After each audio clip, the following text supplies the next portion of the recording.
All right, we are back. Episode 174. The show about nothing has returned. Thank you so much for watching. If you are a new watcher, welcome. We got a bunch of y'all right now. Yes, sir. Shout out to y'all. Shout out to the YouTube algorithm. If you're coming back, welcome back to us. We are back in the building. Yes, sir. Yeah. It's your boys. And, of course, we got a special guest, but a kind of special guest. But, more importantly, my co-host, Roc, is in the building. What's happening, y'all? What's happening, y'all, bro? 174, baby. Show about nothing. Please like, subscribe, and comment. We getting right into it today. We got a lot to get to. I want to get into all of it, and I want to touch it in detail so I don't pause. I don't want to. Might be the quickest pause ever. Yeah. We have fun here, man. But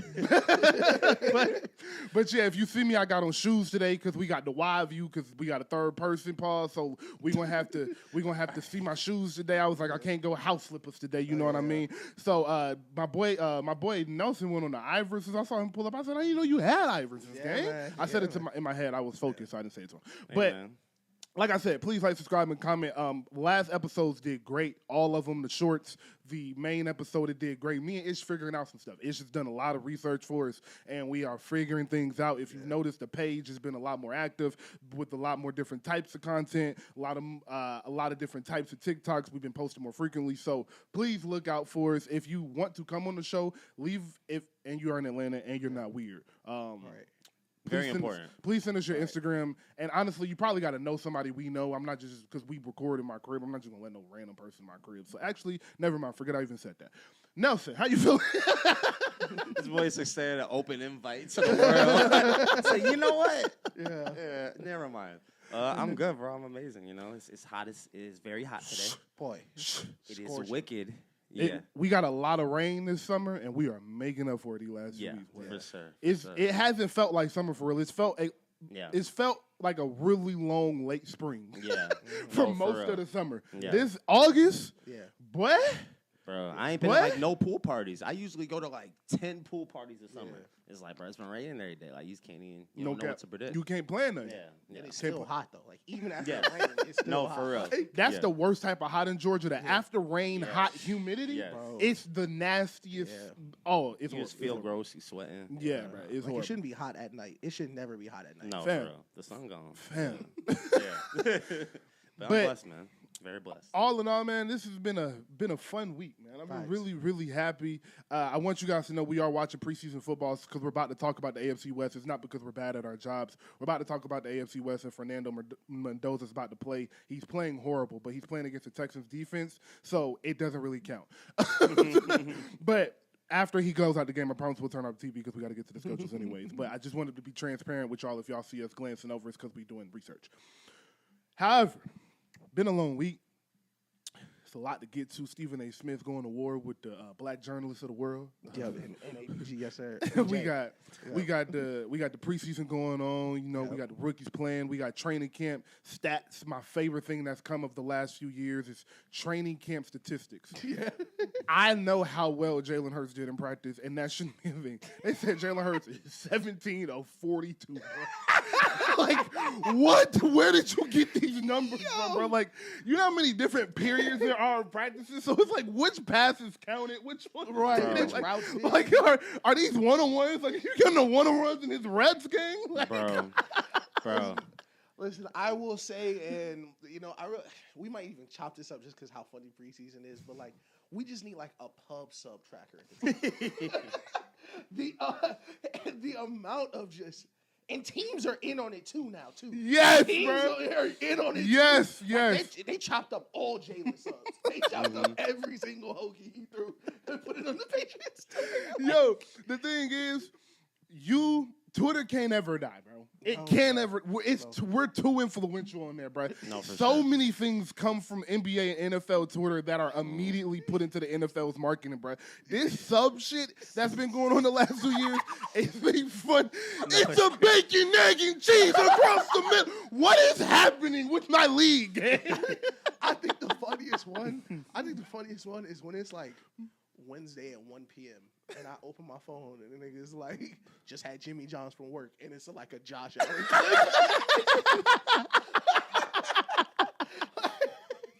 Bro.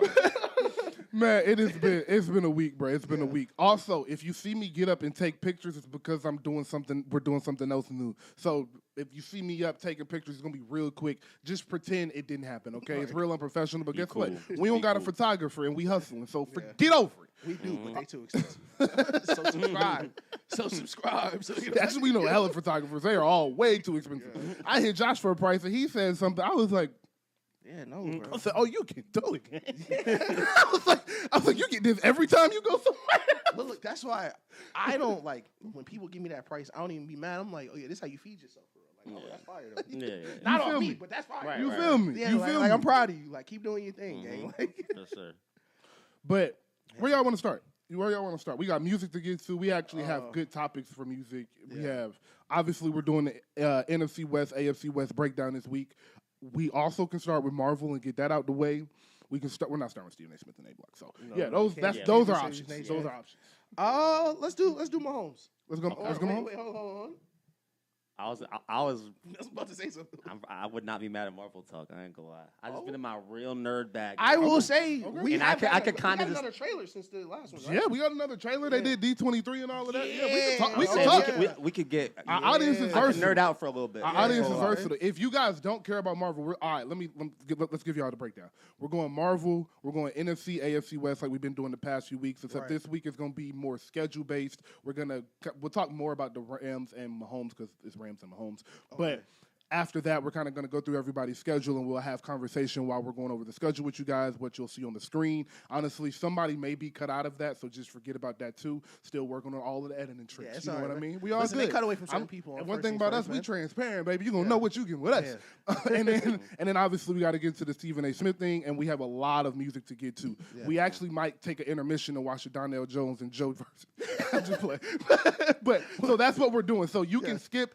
We'll make sure to put the timestamps in them so you can skip what you want to. So Marvel is cool with me if it's cool with Ish. For sure. Yeah.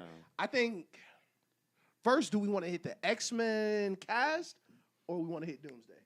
Let's go Doomsday first. Let's start Doomsday. Appeal to everybody. Everybody cares about Doomsday. Even your mom's grandmother care about Doomsday. That's a fact. Yeah. How are we feeling about Doom from the last trailer? From what we have seen, that would be the question. From what we have seen from all the trailers, how are we feeling about Doom so far? Go ahead, Nelson. I want to say, with no hyperbole, being 100% serious, probably the coolest nigga I've ever seen. That's 1,000% fair.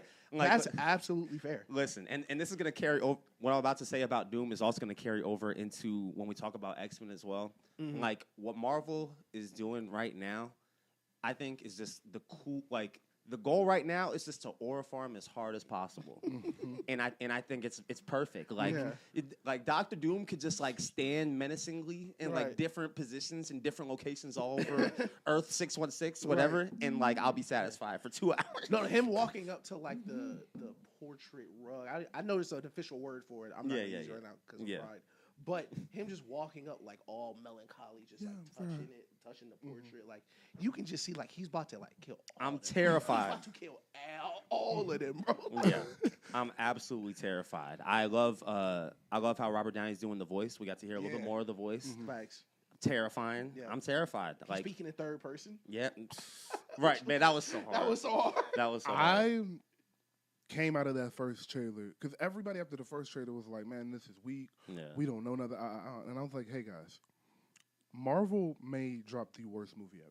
Mm-hmm. That trailer it's going to make it look like it's something. Right. Yeah, That's the one thing Marvel always does is tells a story with their trailer. So if you left that trailer feeling confused or not really knowing what's going on and only feeling like, well, Doom is kind of cool, that was the point of that trailer. Facts. They knew what they had coming and they knew the hype that this trailer would create because we're going to focus on the new character. You guys have spent time with these other ones. You don't need too many action shots from these, and we don't want to give away the whole movie like we did Spider-Man. So we're going to kind of focus on Doom and then give you the shot you're waiting for, and that's the one of him flying out of the building, the I Am Doom with the Sentinels rise behind him.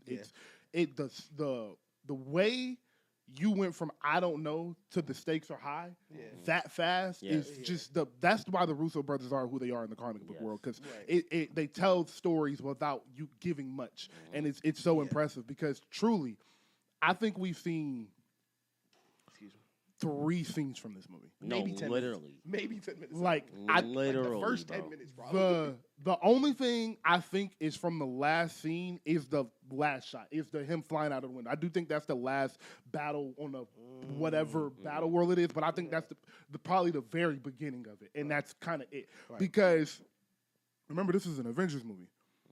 We've seen Gambit and Shang-Chi do a 1-2 step, and that's it. Yeah. So they haven't shown you anything. They haven't told us anything. You don't know who's on teams. You don't know who's going where. You don't know whose Earth we're on. We Who's know alive. nothing. Right. We don't know who's alive, who gets turned into a wit. We don't know anything. So I think I wanted to push the conversation forward by asking this. Do you want them to give another trailer? Or are you cool? And when I say a trailer, I mean a real 2-minute trailer. You know they'll do the 2 minutes, the 30-second spot where they'll throw one more little 2-second clip, but an actual trailer. Do you want another one, or are you cool and want to go in kind of blind how we are? I do want another trailer, but it depends what is in there. Exactly. Okay. I'm the same way. You can't do what you did with Spider-Man. Yeah. If I got that trailer, you know what I'm saying? Listen. I wasn't too mad at Spider-Man. Spider-Man. No, it was amazing, but bro, like all the parts of the best fights in Spider-Man we saw. It was crazy. Which ones? Bro, The entire end scene is in the trailer. entire end scene when my boy's eyes turn black and he rips the sword in That's half. not even a fight. He didn't fight none of them. He shitted on all of them. Whatever. He did not fight any of them. The fight, what he said fight. I'm like, oh yeah, he fought the Hulk. Or like when he fought Scorpion. He showed that too. We saw him get the shocker punch the Hulk in the face. The Hulk fight, I'm not mad at But if that you wasn't show even the best nothing part. from the last That wasn't fight. even the best part of the Hulk fight though. What was the best part when he's dragging the punch? The web in He the threw him out the window and webbed him to the building. We was sliding in. Or when the fight first started and he goes 360 Yes, through that was hallway. insane. That was Yeah. that was That was crazy. insane. That was crazy. But But continue, I'm sorry. Either way, we saw 80% of the no, fight. that's but fair. yeah. That's fair for sure. But I want to know. I want another trailer. This is gonna sound crazy, but if you're a real MCU fan, you're gonna understand this. I need you to quiet some noise of what people think is gonna happen. Because if what people are saying to me, because people know. Let me clarify this. I love that I have a platform because I'm about to talk about like 4 or 5 people in my real life right now, and y'all are gonna see this. I'm gonna send this to you because y'all been pissing me off this last week. Oh shit. And I don't know if y'all have seen the leaks. And I don't know how deep. Do y'all want to talk? Do y'all mind if I talk about something like a theory people have about like? Oh, theories are theories. I don't Theories care. are theories. Yeah. Okay. As long as you didn't say I got this leak from not a real from leak. somebody from No. Disney. Yeah, it's Right, not, right, it's not right. like a picture or anything. No, yeah. confirmed. People just brainstorming. It's out here, niggas just yeah. telling me like, hey, you know what's gonna happen, right? Like trying to piss me off. Yeah. If the Toby X-Men shit they are talking about is going to happen in this movie, I'm gonna need some forewarning. Because I'm gonna be in that theater mad. Like I'm gonna be in that theater mad as fuck. Like I'm gonna be on the side. Mad like you'll be disappointed like in the movie. Like you'll be No, upset. I'm gonna be like emotionally mad at the X-Men to the point where I'm not gonna root for no X-Men. Oh, okay. If that makes sense. What are they saying about Toby? Yeah, I was like, Okay, that's the and same spoiler alert, boom, it just popped up twice. So basically, all the universes that Doom is talking about, when he come back, he's like, all y'all have lived stolen lives. Right. Basically, every Marvel IPO in the last 20 years has used time travel at some point to fix it. Right. Like, of course, you had the X-Men Days of Future Past. Right. But then you also had the Endgame stuff is time the travel. Endgame stuff, and then Thor with his daughter, and then Cap with his wife. Yeah. And basically what Doom is going through is like, yeah, this whole time y'all been living life like y'all the main characters, and these incursions just killed my whole family. Yeah. So we're gonna make all this shit right. And what they're saying is at the beginning of the movie, like the X-Men world basically destroyed Toby's world so that they could keep existing. Oh. And that they're gonna kill Tobey Maguire's Spider-Man in the beginning of the movie. Oh, okay. Like, I knew everything that you said up until the X-Men Toby thing. Like I think that's probably what everyone can agree. That's the goal of what Doom is trying to do, and that's what's gonna make him so. The best villains are ones that you can kind of be like, that kind of makes sense. I mean, like yeah, y'all was like, kind of tripping. yeah, I think that's what's gonna make him the most compelling as a character. But I didn't know they're gonna directly blame Spider-Man for X-Men. No, not even blame him, but it's like our two universes are colliding. Right. So we have to destroy y'all universe to prevent this incursion. So they're basically what people keep saying to me, and that's why I don't even know if this is true, but I'm glad I can say it on this platform. Is like they keep telling me it's like they're gonna start the movie and it's gonna be Toby versus the 04 X-Men, like fighting to the death to try to save this universe, and they're gonna slide that nigga out.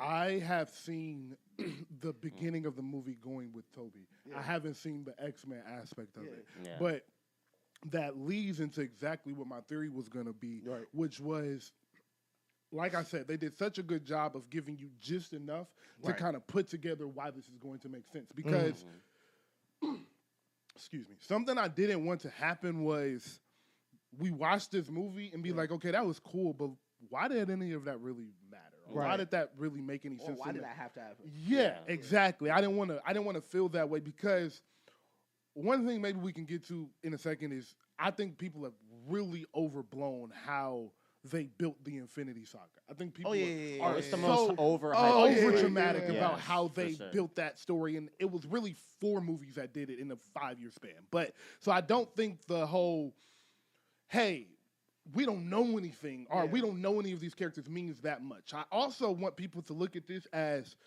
the first Avengers and not Avengers Infinity War, because this is the first Avengers since Endgame. So we're like in a a new reset. cycle. We're Yeah. in a new Avengers. This is a brand new team. So this is the first Avengers movie. So as you went into the first Avengers movie a little confused on how this was all going to come together, you're supposed to feel that way going into this. This isn't supposed to feel like Infinity War and Endgame. You think it is, and you want it to be because of the title of these movies. But that's your projection, not Marvel's expectation or what they're saying they're giving you. 1,000%. And going back to the first Avengers movie, I'm gonna speak for a lot of real niggas because we do that all the time. But like going to that movie, like you had seen the Iron Man movie, you had seen the Captain America movies, and you had seen Thor. Maybe if you was a real nigga. Like you were that entire movie, they're introducing characters. Yes. It's not like we had a giant backstory. We saw Hawkeye behind- for the first time in a minute. Literally, Yeah. like you get and after that, when it's Captain America: Civil War, you're introducing characters. Right. In Ultron, you're introducing characters. Yes. This is just backwards. We're like, all right, you have all the characters, so now this movie, like, we're not connect gonna them. hold your hand with all these. Yeah. And the Thanos thing, because I know everyone has seen it, like the Indian bot accounts, like, you know, we had so much more build to Thanos. Like, no, you didn't. First of all, nobody did. Nobody did. No, you didn't. Like if you watch Guardians of the Galaxy, you might have understood, and then you had the end credit scene where he don't look like Thanos, and then he had the scene where he picks up the gauntlet, and then he gets another gauntlet in the movie. Like there was no build up to Thanos before we saw him. Like that's why him beating the shit out. That's why him beating the shit out of Hulk was so impressive. Yes. Yes, precisely. Yeah. Precisely. All they did was tell a bunch of individual stories and then find ways to connect them with little scenes at the end of each movie. Essentially, that's all it was, and they're still doing that now. They're doing the exact same thing. Exactly. So exactly. So I'm glad we are on the same page on that. But my theory was, like you said, he said his world was destroyed because of all of the time travel that has been going on. And when they brought in the X-Men, because a big part of me was like, why are these X-Men in this movie? Right. The Marvel characters obviously make sense. They're Marvel characters. Yeah. Why are the X-Men, and how are they going to tie this in? Right. And then you get Days of Future Past. They was like, hey, no one cares about Dark Phoenix. No one cares about Apocalypse. And we already gave you why Logan exists, and he's still dead, and this is a different Wolverine. Cool. Yeah. So the last movie that we're going to touch on is the last good movie we made, which was Days of Future Past, where Logan goes back in time and fixes some shit he shouldn't have fixed. Yeah. And like you said, in Endgame, same thing happens. In Loki, the same thing happens. Loki, It's plenty of places where Steve Rogers goes back and lives a life he shouldn't. Thor has a daughter because of them going back in time and getting Endgame. So he gets a life he shouldn't have. It is plenty of scenarios where, hey, you get to live all happily ever after, and my family died. And so why I think this movie is going to be so good and why I think it's going to resonate with audiences so well is I don't think Doom is like Thanos, where Thanos really thought he was doing the right thing.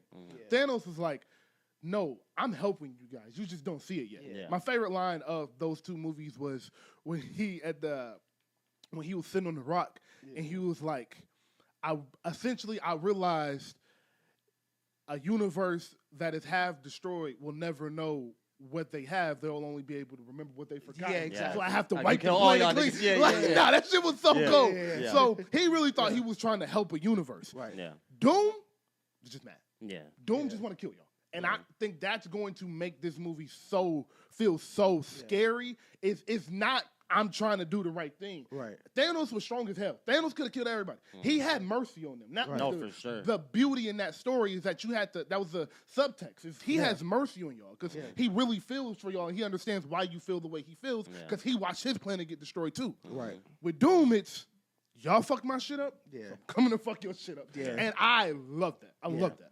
I think he's gonna violate. I genuinely think he's gonna violate, bro. Like, I know Daniel, and I want to put this on camera. Like Daniel said, he was gonna kill Winter Soldier and Captain America.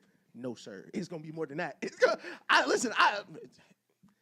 I've been trying to figure out all week how to say this on this show politically correct. No, man. Please do. But Right. listen, if you can smoke a female superhero, you should be able to kill a kid. Oh my God.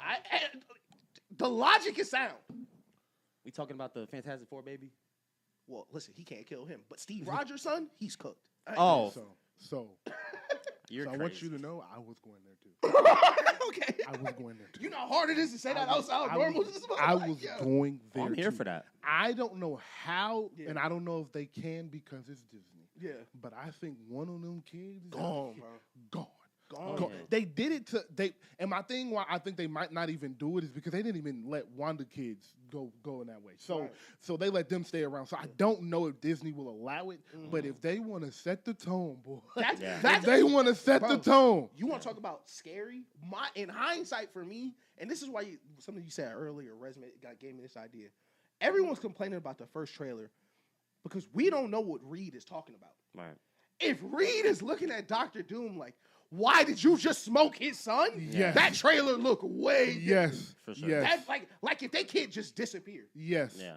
and people just start disappearing. Yes. Niggas like, nigga, is Doom doing that? Like, Yeah. is that you? Like, Yeah. that scene looks way different. Yeah. So that's why just one more trailer. Just give me one more trailer. I'm not mad at one more trailer, but I want it to be a minute. Give me one more Yeah. minute, and then your Yeah. TV spot just mix all of the stuff together, and that's Yeah. what you do until the movie comes out. Because I love the unknown. I want to sure. know from y'all because, in my opinion, when you look at the movie, I believe the scene with Thor where he does the hammer and he I think that's the first scene in the movie.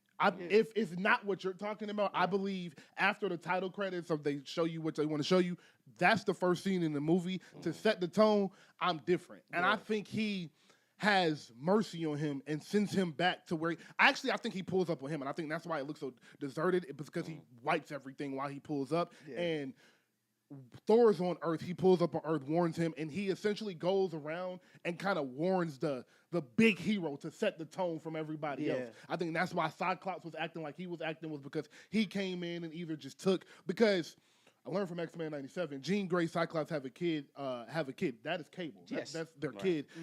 But it's technically with Madeline, who's Jean Grey's clone, who Mr. Sinister creates and all of that. So I think this could be how Cable ends up in the future. It's because he lands on the X-Men universe, gets his baby, and sends him to the future immediately. That's hard. And that's why he's in the anguish he's in that trailer. That's tough. The first scene in the movie is a Thor whatever power up, and the third scene is him coming to the Avengers compound. Yeah. And then the last scene is the scene where you pushed him out the window and he's like, did you do this? That's the final battle of him trying to figure out how we're going to go about this. Because, Reed never really wants to fight. He always wants to get the smart way out. And I think that's the scene where he realizes we're going to have to do this the hard way. Yeah. And the scene in the ocean where they got the water pushed up with Namor and the Fantastic Four, the Black Panther and all of them, I think that's in the middle of the movie when they're about to go set out on an adventure to try to save Battleworld. But man, I think, like I said, I don't think we've seen a lot, and I really am loving the direction they're going. Downey did say he's seen the movie. Yeah. He said it's fantastic. He has to say that. Right. But I think if it was okay, he would have said really good. Yeah. Sure. I think, again, and I want to double down, triple down. I'm anything if I'm not consistent. August 20th, again, if he take that mask off in the movie, I'm going to be tight. I'm going to be tight, bro. And what the nigga from the Thunderbolt said, like, there's a quote of somebody looking at Doom saying, "You were Tony Stark" or some shit like that. I saw that too. I think he's lying. I think he's been in the trolling, business bro. for 40 years. He's trolling. Can't. First of all, you can't give away a quote like that. He's trolling. Yeah. You can't. He's trolling At all. In no part of Right. me. I was wondering if y'all saw that. I was gonna bring it up, but I didn't want to like Nah, fake spoil he's something. he's for trolling, sure. But I just want That shit is so lame, though. Yeah, for sure. Like I don't even think that they think like once again like we gotta remember the Russo brothers are behind this, and I just don't think that they think that will ring off like how it was supposed to. Right. Did y'all see that quote I sent of them talking about Secret Wars and how it was they? Yeah, bruh. I Bro, don't think so. So if you go in the chat, I sent it yesterday. It's too long to read right now, but they essentially were talking about how beautiful this story was to them and how it resonated with them and how they're still the children they were when they first started reading comic books because they grew up in a small town, and this gave them the escape to think of a bigger world. And the way they just spoke about Secret Wars in these movies, you know they can't. It's no way they mess them up. They care too much. Right, it was like wow, it, yeah. like wow. And That's when fire. the Russo brothers first started working at Marvel, they asked them like, "Yo, what's y'all favorite Marvel story?" And they said Secret Wars. Yes, Oh, that's fine. and I vividly remember this because the Endgame, I was Marvel crazy. Like I love Marvel now, but I was watching anything I could on Marvel. So I watched probably 9 Russo brother interviews around that time. Yeah. But they said the only thing they're coming back for is Secret Wars. They said we have. So they're done after this. After Secret Wars. I could see them not be because the bag is so crazy, and truly their other genre movies are not great. So I could definitely see them doing another. I could see them doing the first Avengers versus X-Men and them saving for that. They're not gonna do nothing that's not magna opus scale. But I don't think they're done because they're just too good at it. I truly don't. But they said that would be the only thing they come back for. So I think. If you can give me one more trailer, just let me know Spider-Man's in the movie. It could be a 30-second trailer. I don't want to. No, that's something you can't show.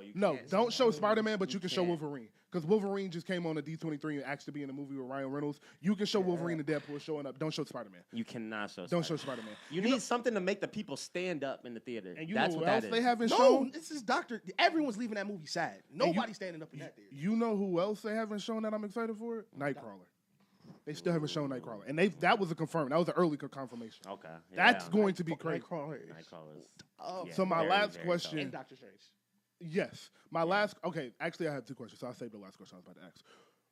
He has witches, right? That's been confirmed. The costumes have been confirmed. Do you guys think the witches are somebody that he has captured from other universes, and we find out, or do you think it is? And when I say other universes, I'm sorry if I wasn't clear. Do you guys think it is characters in the Marvel Cinematic Universe that he has pulled from other timelines, such Doctor Strange had left? Right. Do you think he snagged Doctor Strange and he's already got him? Or do you think he gets Sue, Yelena, and Shuri, a Black Panther, and makes him his witches in the middle of the movie? I think... I'm leaning towards the first one. I think the first one is correct. Yeah. But I think they are like actual variants of that character. I don't think they're under Doom's control. I think the evil Sue is Malice, and well, she eventually is under Doom's control, but like that version of her is like an actual invisible woman. Cool. So I like that. I think it's Malice. I think it's Scarlet Witch, and I think the person we saw at the end of Fantastic Four, I don't think that was Doom. I think that was one of his witches too. And I think that was the evil Sue going to get Franklin, and that's why she took that off, so that he knew it was her and not to like eviscerate her from it. Because they do have masks, so it still can. Yeah, that's a good ass theory, bro. That's a good one. That's a good one. That's why I really think it's her and Malice because, I'm Dr. Doom. You can't go kidnap Franklin. You can't. It don't matter who you are. If you go kidnap Franklin and he feels unsafe in any way, he's gonna erase you from existence. Like this is the most powerful. This is the most powerful being ever. Yeah. You cannot do that without having a way in. So that's why I think that is the Sue Storm variant. And all the witches you see are like variants of characters that are in universes that were destroyed. I wanted to say it was Doctor Strange, possibly Wanda, and maybe I was about to say Agatha Harkness. She's not big enough. She won't be her. Maybe Captain Marvel, Monica Rambeau. One of them got because they were out in space and kind of got lost. And Monica Rambeau was last seen on the X-Men's Earth, so he could have snagged her, and she was acting like she wasn't in the movie and things of that nature. So, man, that's a good theory though. That's a really good one. That's a really good one. So, especially if I didn't mean to cut you off, but especially if that Malice is from a world where her Fantastic Four family got destroyed because of the shit y'all was doing over here, and that is why. Or maybe her and Doom are on the same planet, so that's. Yeah, I just don't want it to get. Obviously, this is a multiversal kind of thing. I just don't want it to get too deep with the variants of the same kind of person. You know what I'm saying? I don't want to see like a Sue Storm versus a Sue Storm. You know what I'm kind of thing. Like I I just think it could teeter on kind of getting a little bit of a little lame, like a little For sure. So yeah, it for sure can get campy. Like, and that's the dice you roll. Yeah. Like with comic book movies for sure. Yeah. But when we watch Fantastic Four, and I did mention this, like when we did our review, like it's some malice in her, because when they are on they're flying away from the Silver Surfer, and she's giving birth. And she turned around. Johnny and kill. Yeah, she said Johnny kill her. I was like, yeah. Disney movie, right? Like, she just, like kill her, like not stop her. That was when I knew I fuck with her. Yeah, that's what I'm saying. That's some malice shit, bro. Yeah. Like women, and that's the thing in the comics. Like she is, especially because she's the leader of the Fantastic Four right now. Yeah. If something were to happen to the Fantastic Four, you could see that having a crazy trauma effect. So if the people were Scarlet Witch, who obviously wasn't happy about the end of the game because she never got Vision back. Sue Storm, and then two other what was that girl name from Doctor Strange? America Chavez. America Chavez, or something like that. Yeah, like I wouldn't mind. I like that. I like that. Yeah. Okay, so my last question to you is: we're about about 20 minutes on this. Yeah. Last question: who gets the Thor Wakanda moment? That's good. Man, see, this is why I say you gotta put Spider-Man in the trailer, bro. Spider-Man. You don't have to put Spider-Man in the trailer, but Spider-Man would like. This is the thing with this new era of event, and this is why people are saying that the shit is like lame and that they can't take him seriously. Is like you get it.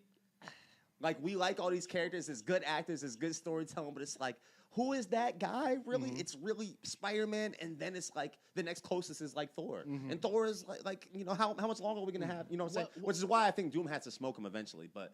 Well, that's the thing. The characters are like that, guys, because they had these moments. So, like, we don't really, like, because, like, we fought with Captain America. Pull your mic up a little bit. Oh, yeah. It's like, we fought with Captain America, but Captain America picked up that hammer. Like, it was, oh, yeah, that's my, like, I died for sure. Yeah, like, for sure. So, I think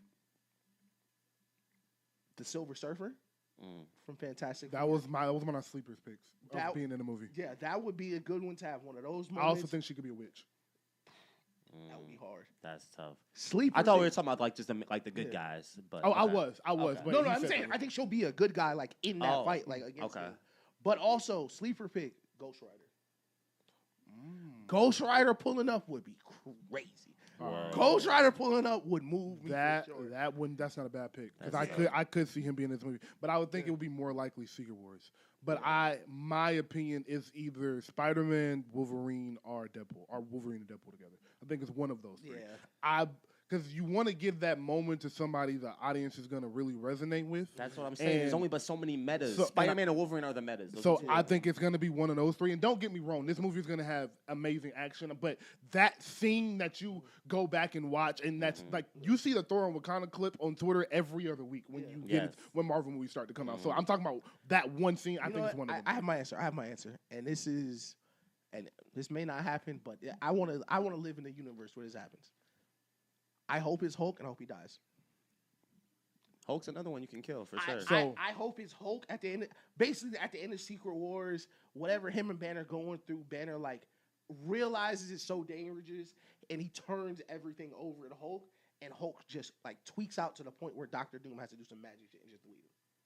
I would really and like really that. give Hulk his moment in the sun. Hulk was my fourth. Hulk was my fourth pick, and I do think Hulk is in one of these movies, and I do think the Russos make up for what they did for him in Endgame, because that's the only critique I have of that movie is what they did to Hulk. So I absolutely think Hulk is gonna get his moment in one of these two movies. Smart Hulk is a disgrace. But it was, bro. And it was so cool if in that moment when he was like.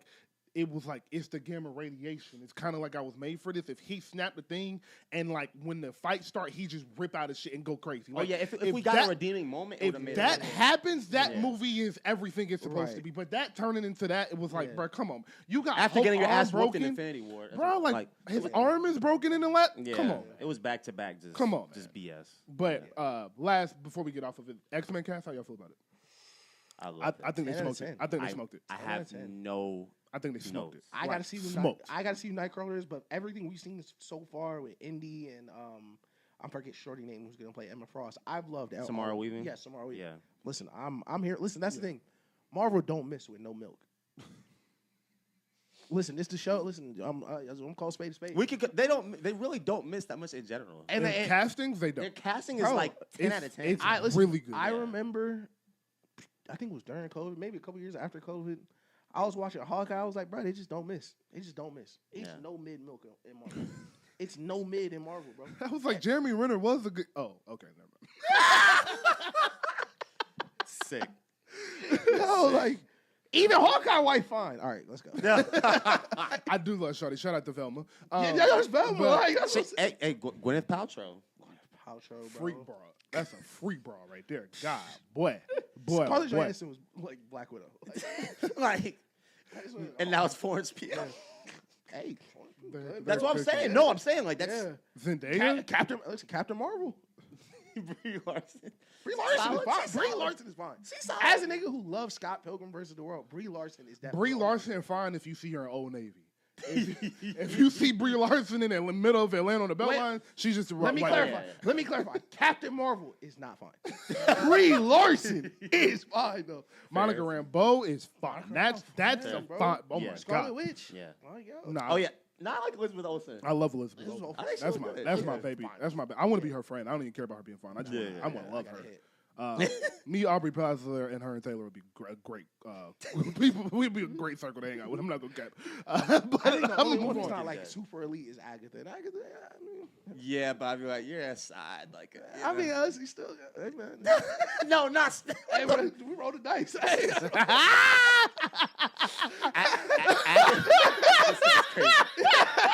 Agatha looks like if they rebooted the Nanny show and casted her as the Oh, Nanny. Fran Drescher was fine, bro. But Yeah, no, nigga, but Fran yeah. Drescher was fine. But I'm like, hearing you. I'm hearing you. Yeah. I am hearing you. out. I love Catherine Hahn, so y'all ain't gonna talk bad about my shawties. I Yo, love Catherine Hahn. Hey, Love would for Catherine sure. Hahn. Word, that's what I'm saying. You can't find two women in a Marvel movie. You wouldn't.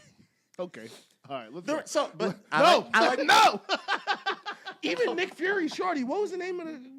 All right. Let's keep going. Yeah, this is All right, He was 80, gang. What are you talking No, about? I'm talking about the. Oh, you talking about with the rectangle head? No. The white one with the rectangle head. I don't remember. Her the head song. is shaped like a girl rectangle. The nigga. girl from How I Met Your Mother. Like, You she talking might about- be in that. Wait, you're talking about the agent? The agent that be with him. Yeah. Okay, I thought you were talking Yeah, about rectangle like, head. Yeah, she's solid. Yeah. She's solid. You talking Robin? She's- Yeah, yeah. she's solid. It's not wrong. I'm just saying the shape of her head. No, everybody I got just head can't shape. picture her head right now. I'm struggling to picture the shape of her head. We're losing the plot. But she fine too. I mean, she might have right there. But yeah, they smoked the casting. I see their. Who is it? Matt Smith. Matt Smith. Magneto? Matt Smith from Magneto. I need that to be I need that. solidified. Need that. And Vlad, what do you think they're doing with Logan? Do you think they recast him, or you think it's I was talking to Grace about this because it's like I don't, because it obviously all depends on what happens in Avengers, and it's just like Hugh Jackman is in the illest like lifetime deal, and it's just like I feel like that's the one you're the most like afraid to recast. Like, how do you follow Wolverine? Like, How, he's been bro? doing it for 30 years. Yeah. Like Yeah. I don't know. Like Make him black. My fault. I'm potting today. Keep going. Listen, we over there for sure.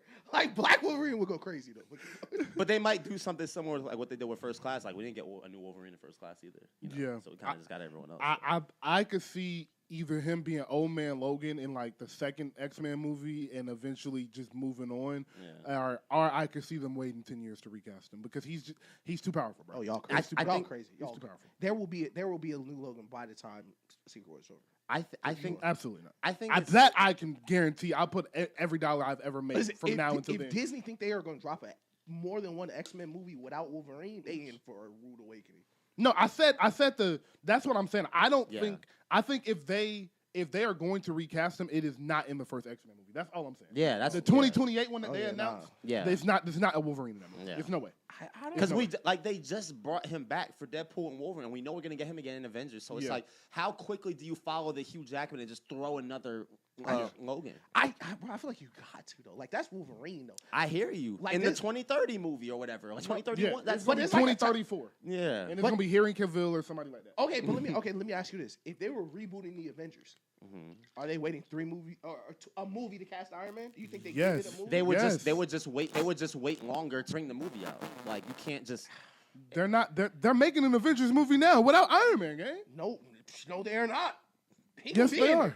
Yes, they are. I'm saying like Tony Stark gonna be in one of them 2 movies. The Secret Wars movie, I do agree. He's gonna be in that. I do agree with that. But like, I feel like X-Men, especially with Wolverine being so popular, like Wolverine's like a top 3 Marvel character, like just popularity wise. Like, you make an X-Men movie, Wolverine got to be in it. I hear you off principle. I'm just talking about the status we're in with. Let me say, because I am on the other side of this. I'm not that like tied to Hugh Jackman still as Wolverine. I can't. You're the only person that feels that way. Yeah, No. I mean, like he will always be like in that Iron Man or like T'Challa role. Like when I think of Wolverine, I'm gonna think about him. But I feel like he is a person who's had a good ending. He came back. I feel like he has done it for so long. If they recast him, it wouldn't be like a big thing if they recasted T'Challa after when he passed. If he stayed dead, first of all, wait, T'Challa died in real life, but no, I'm just comparing like recasting someone while their story's still being told, basically. I think, but it's going to be a new story though. You go ahead, because we were about to say the same thing. Yeah, so I think if he stayed dead after Logan, then you could 100% have him in a new X-Men movie. That space, I think Logan was 2018. It would have been 10 years. I think that would have been perfect. Like, but because now that he was. I just think I don't think you can really do it. I wouldn't do it, to be honest. Yeah, I'm not touching it. I'm not touching it. He's too good at it. He's too good at it. I am. Y'all brought him back for a reason. And I will say this because me and Charlene was talking about this before the movie because she was talking about like the X-Men casting and how they're gonna redo it. Because she was basically asking me like, why are there old X-Men in the Avengers movie, and then we're about to watch a Spider-Man movie with a brand new Jean Grey with Sadie Sink. So I was trying to try to square this circle for her, but makes sense. I want to see who the MCU picks to be Wolverine because, and this may be a hot topic for people who really like Logan. I think the MCU Wolverine movies are going to be way better than the Hugh Jackman Wolverine X-Men movies because the X-Men movies just weren't that good. Well, that's what we were talking about in the chat earlier. Is I think how cool the X-Men are and what they bring. I think literally. I just don't think it was possible to do them justice, honestly. Like I don't even hold no. Yeah, no, precisely. Bro, think about the 2000s and what was available to us. There's no way to do them justice like that. We're talking about their powers. Like there's no way you can do their powers correctly. I hard disagree. There's no way. The Nightcrawler scenes look 10 out of 10. Yes, because that's the heroes that are pretty much action based and basic CGI. Yes, but Cyclops is very, very hard to do correctly in 2004. That's all I'm saying. That's gonna automatically look corny. Cyclops at that time. This is why I disagree, right? Because I think you can't disagree. It happened, gang. No. I'm saying I know. I'm disagreeing. Think about the 2000 Daredevil movie too. By the way, first of all, listen. There's fire parts of the 2000 Daredevil movie. But y'all are saying it can't happen.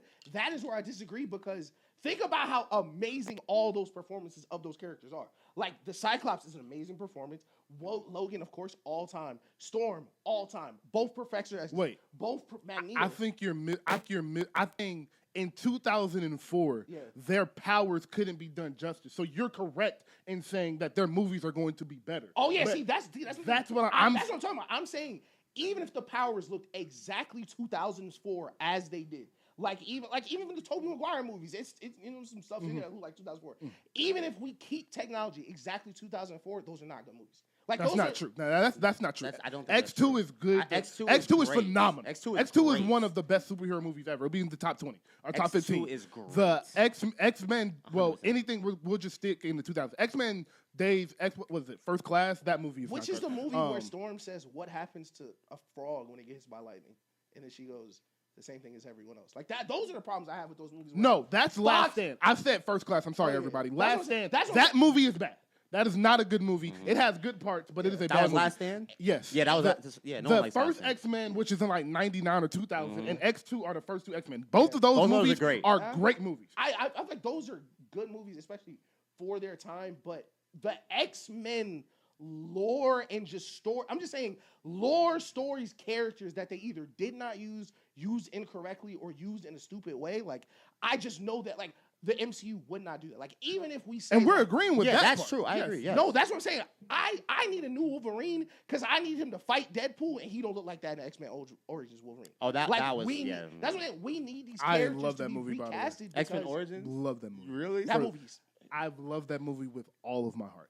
watch that movie without caring about the X-Men. I didn't know who that. Listen, I did not know who that was. That's how you have to watch the movie. Watch them. If you watch the movie from the perspective of I'm an MCU nerd and I know what this is, it's horrible. Listen, but if you watch the movie from I'm just watching an action movie, it's a phenomenal movie. And I have been on this. Listen, because niggas hate me because I don't put Logan up there with the Dark Knight and shit. But when X-Men Origins Wolverine came out, I had the game. I watched the movie. It was fire, but it wasn't like crazy to me because it just feels mid. Like I just don't think Fox makes good superhero movies. All of that is true. All of that is true. All of that is true. That's what I'm saying. Like if you were to I need them to recast Wolverine. Because I need some good Wolverine movies the same way I need some good Storm Black Panther movies, the same way I need a good Jubilee movie. And the role, Jubilee is going to be so crazy in MCU. I can't wait for that. That's what made me so mad because because I did watch, I think X1. All right, we have 45 minutes.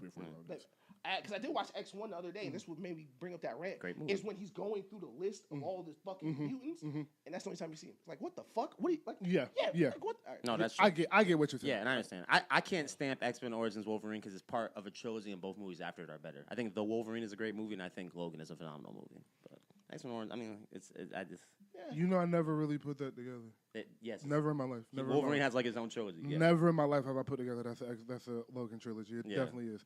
I watched the Wolverine the other day. Wolverine is I love that movie. fire. I love That's that what I'm saying. movie, I can't put Origins up with No, it's not. Don't get me wrong. I'm not saying like in my movie critic bag, like No, the yeah, X-Men yeah. Origins. I'm You're saying just in like, my I can put yes, it on and- yeah, I I can get put X-Men Origins on right now and not talk for 2 hours. Like, yeah. Respect to you, Jackman. That trilogy, man.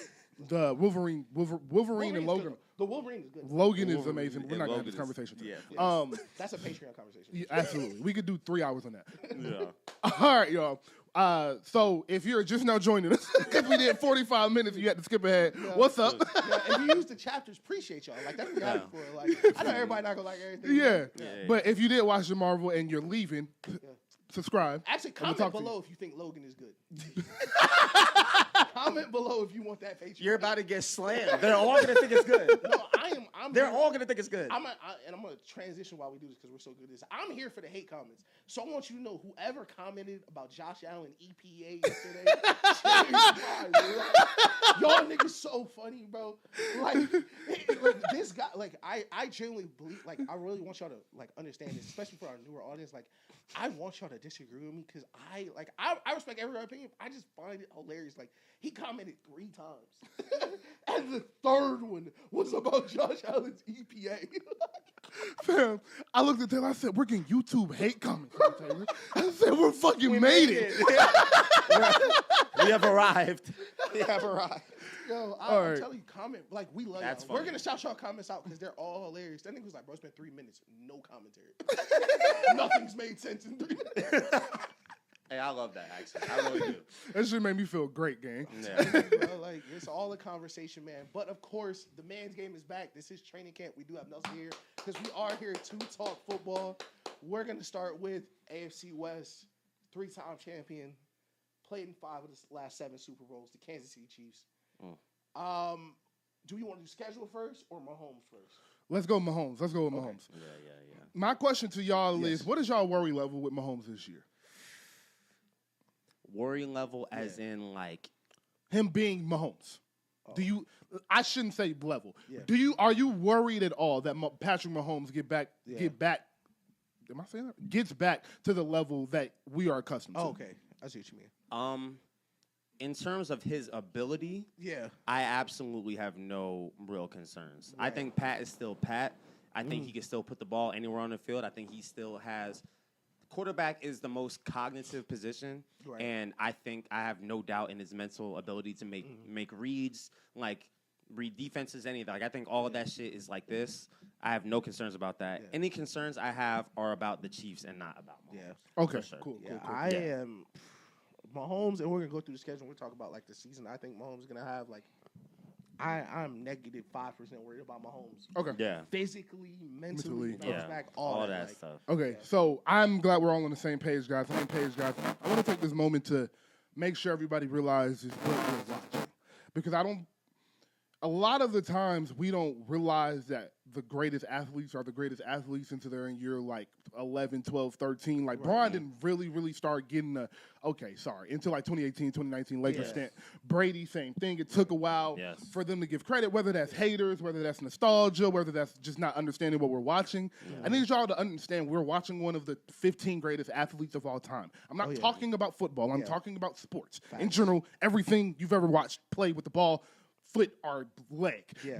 Like, he is one of the greatest athletes we have ever seen on this planet. Yeah. That is the category he is going to go down. I think he's winning more Super Bowls. I think he's playing another 10 to 12 years. I think he's going to play till he's 41, and he'll do the Brady and win a Super Bowl at 39 and win Super Bowl 5 or 6 at 39 to 40. Like, that is the type of athlete we are talking about. So the doubt and the worry and the angst around his injury and around him coming back and being the same person is outlandish, in my opinion, because of who this man is and has proven to be. Yeah. Like, he gets hurt one time, and now we talking about they're going to be third in their division. Right. They're going to miss the playoffs. Andy Reid not a Tier 1 coach. Like, what are we doing? No, Andy Reid not being a Tier 1 coach had me. What are we doing? It's like, bro, the thing is, bro, like, and you see this a lot with Mahomes and Reid. And it's so funny because, of course, they're quarterback, head coach. They get the same treatment, but you usually don't see that. Like, people who respected Tom Brady a lot used to not respect Bill. And people who really love Bill would tell you Tom Brady was a system quarterback. Mahomes and Reid have this both thing where people, like, just pretend they aren't as good as they are. Like, they just pretend they didn't go to 5 of the last 7 Super Bowls with throwing the MVS. Yeah, bro. Like, that's my thing. And listen, I'm not going to look at Rock while I get into this bag because I don't really hate on Lamar Jackson. But, like, the Lamar fans, the Josh Allen fans, I'm trying to think, the Jalen Hurts fans, like, all the niggas who, like, rah-rah when they get up to Mahomes' level, like, y'all had to go get dogs to get there. Y'all had to go get Derrick Henrys and A.J. Browns. Absolutely. And then Drake May got an elite defense, and Josh Allen got Stephon Diggs. Bro, Mahomes went on the road. Smoked Josh Allen, smoked Lamar, went back to the Super Bowl, won it again, missing his number 1 wide receiver. Like, we don't need to, what does Mahomes need to be successful? We don't have that conversation with him. We're still trying to figure out, can Josh Allen win like this? How do we get Lamar to do this? Like, I think people don't understand, especially in the context of football, because so many people that are watching football now are younger, and it's like, of course, it's like just a different audience. Mahomes is the second best playoff quarterback already. He does not take another snap again. If he never throws a pass again, any quarterback you want to think of not named Tom Brady, Mahomes is better than. For sure. Manning, better playoff season. Montana, better playoff numbers.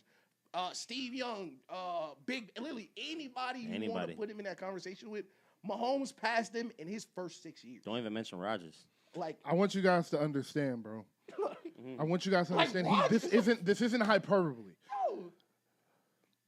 Passing touchdowns in playoffs. 1, Tom Brady, 88. Laugh out loud. When I get to the rest of this list, that is going to sound ridiculous. Number 2, it's Patrick Mahomes at 46. Number 3 is Aaron Rodgers at 45. 88. Oh, no, not 188. No, 188 would have been. That's a wilt record. That's a wilt record. Yeah, okay. Shit. But yes, Tom Brady. Crazy, but yeah. Tom Brady, 88. Patrick Mahomes, 46. Aaron Rodgers, 45. Joe Montana, 45. Brett, 44. Peyton, 40. Breeze, 37. Roethlisberger, 36. Marino, 32. Warner, 31. Bradshaw, 30. Allen, 29. That's the top 11. So you telling me if I took... He's second all time, gang. So if you put Aaron Rodgers and combine him with Joe Montana, they're tied with Tom Brady. I love how you got there, gang. I ain't gonna lie, that was smooth, gang. Yeah. That was smooth. You did that one. You did that one. But like Mahomes already, like that's what people don't understand. Like Mahomes is like a Hall of Famer already. Yes. Oh yeah. Like his first 5-6 years, like even up until this point, because he just got hurt, they really just won't like hurt this stat. But like, fam, if Mahomes starts and finishes the season, he's in a conference championship game. And it's Mahomes is 36-8 against the AFC West. So I am so confused on why we keep having this conversation about them losing this division or coming in third in it or the Chargers winning in this division. No. Why is it that we can watch the Chiefs do something and discredit it and say we don't know if this can happen again, but the Chargers are going to do something we've never seen them do. Ever. They haven't won the division since Justin Herbert got there. Nope. Why do we keep picking them to do this? I do not understand. Yeah. But we're losing faith in Kansas City over problems they've already overcome. Now, I'm going to throw it back at Ish real quick and let him know that I did hear him say that Mahomes did this by himself when he had Steve Spagnuolo, his defensive coordinator, and Travis Kelce as his tight end. I He heard tried about to someone sneak who this in. said that too. I did too. I want to know I heard him, and I let him go because he was on a crazy rant. But he know I know. Prime Tyreek Hill. Come on, man. Listen, that's the thing. No, that was on the one he was talking about, he didn't. But he did have Travis Kelce. But anyways, and the good year of Isaiah Pacheco was that year. The good Isaiah Pacheco. But pushing the conversation forward, Rutgers. the receivers are Rashee Rice, Xavier Worthy, Tyquan Thornton, and Travis Kelce. Those are their four primary pass catchers with Kenneth Walker as your running back. Right. Does that give you any worry starting with Nelson? No, I mean I think it's a solid room. Listen, we already had some issues with Worthy staying healthy. Rashee Rice. Don't look great. He's done. He don't look great. He's done. So it's just there's some questions. On paper, it's lovely. Listen, great Madden team. Mm-hmm. I will load up with the Chiefs and play now now, and we are good. I'll play anybody. But just walk thunder down with them. there are question marks about the longevity of the season. Everyone's staying together, but on paper, I love it. I think it's good. I love it. I love it because I feel like, of course, this is training camp, but everybody has their training camp star. There's this Cypress Island. They think that he'll be a pretty good wide receiver.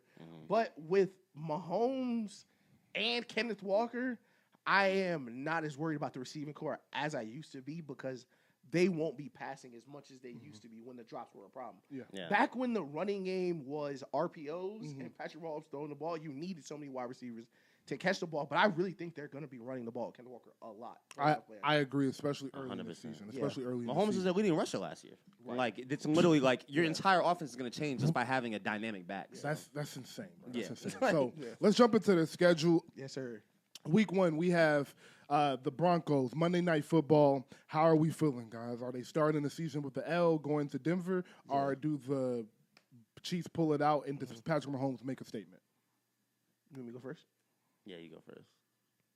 Okay, so it's Bo Nix versus Mahomes at 7:15 on Monday night.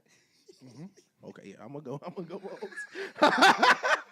I'm gonna go Mahomes, and the Chiefs pull it out week 1. Yeah, I'll agree that they will pull it out, but I think it'll be a good game. It'll be a good ass game. I think it could be 21-24. So we're about to talk about Denver in just a second, so I won't spend too much time on this, but I do think this is going to be an amazing game led by Patrick Mahomes, showing that he still is who he is. Do think the Chiefs come out with the victory, but I expect Denver to be very good this year. When we do get to predictions week in 2 weeks, they are one of my 5 contenders in the AFC West if I grade in the top 5. And you guys know how I don't feel about Bo Nix. So me saying that is a testament to that roster and Sean Payton. True. 100%. Yeah. But we'll continue to go how we were going the past few weeks. Week 2, Colts. Week 3, Dolphins. Week 4, Raiders. First 4 weeks, what is their record? You 4-0. 4-0 heading into that bye. Yeah. 4-0. They did them a service.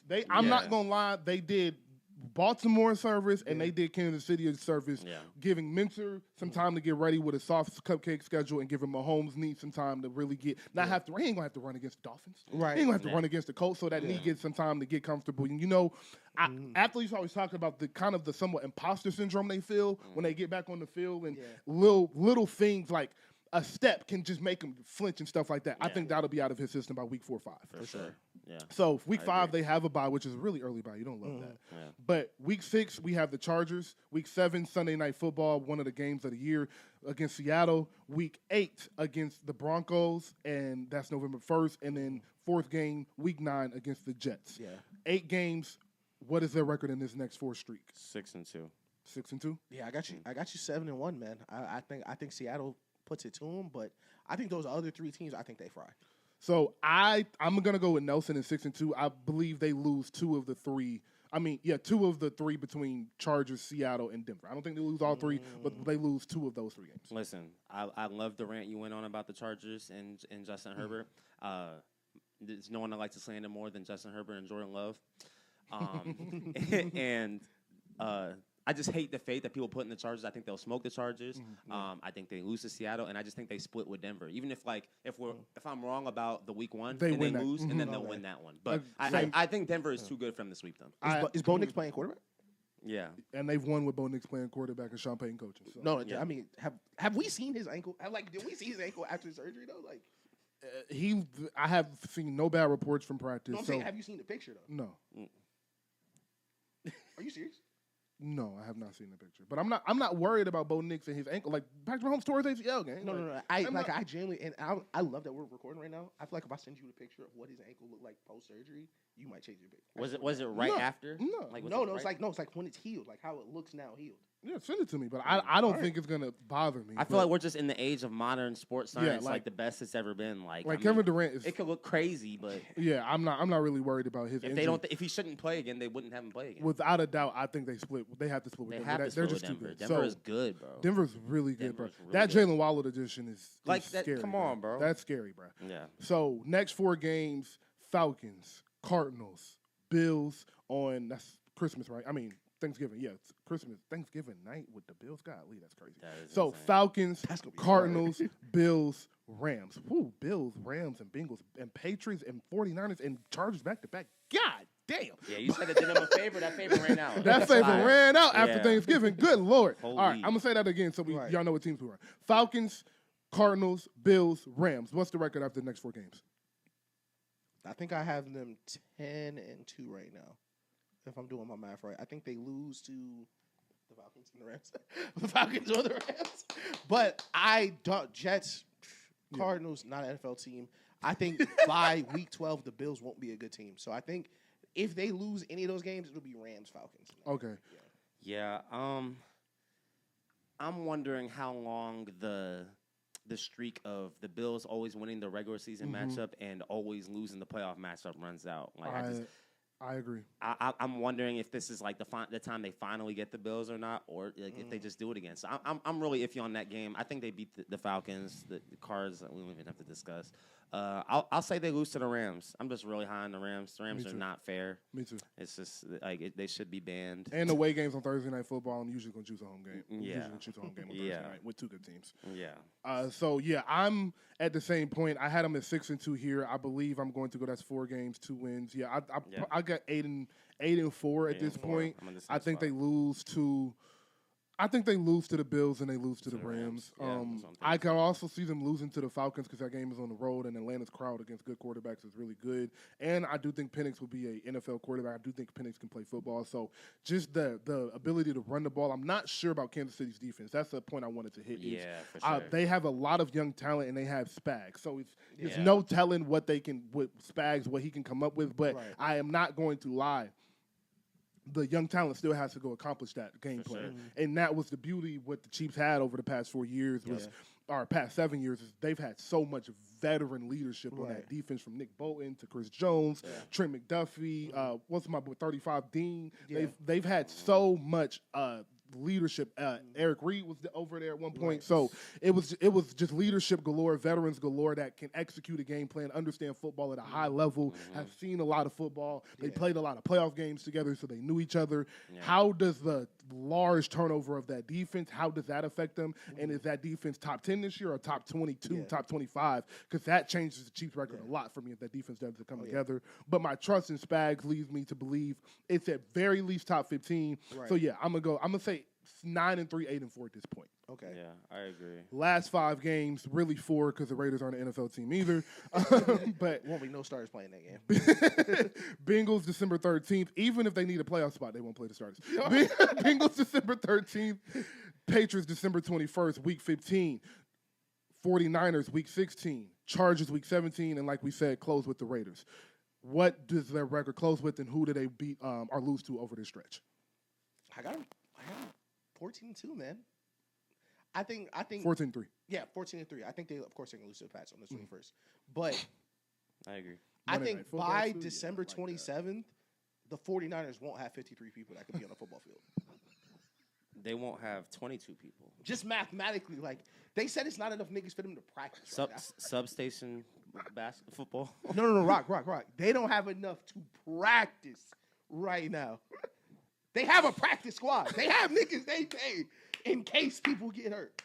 And they still do not have enough bodies to run a joint practice.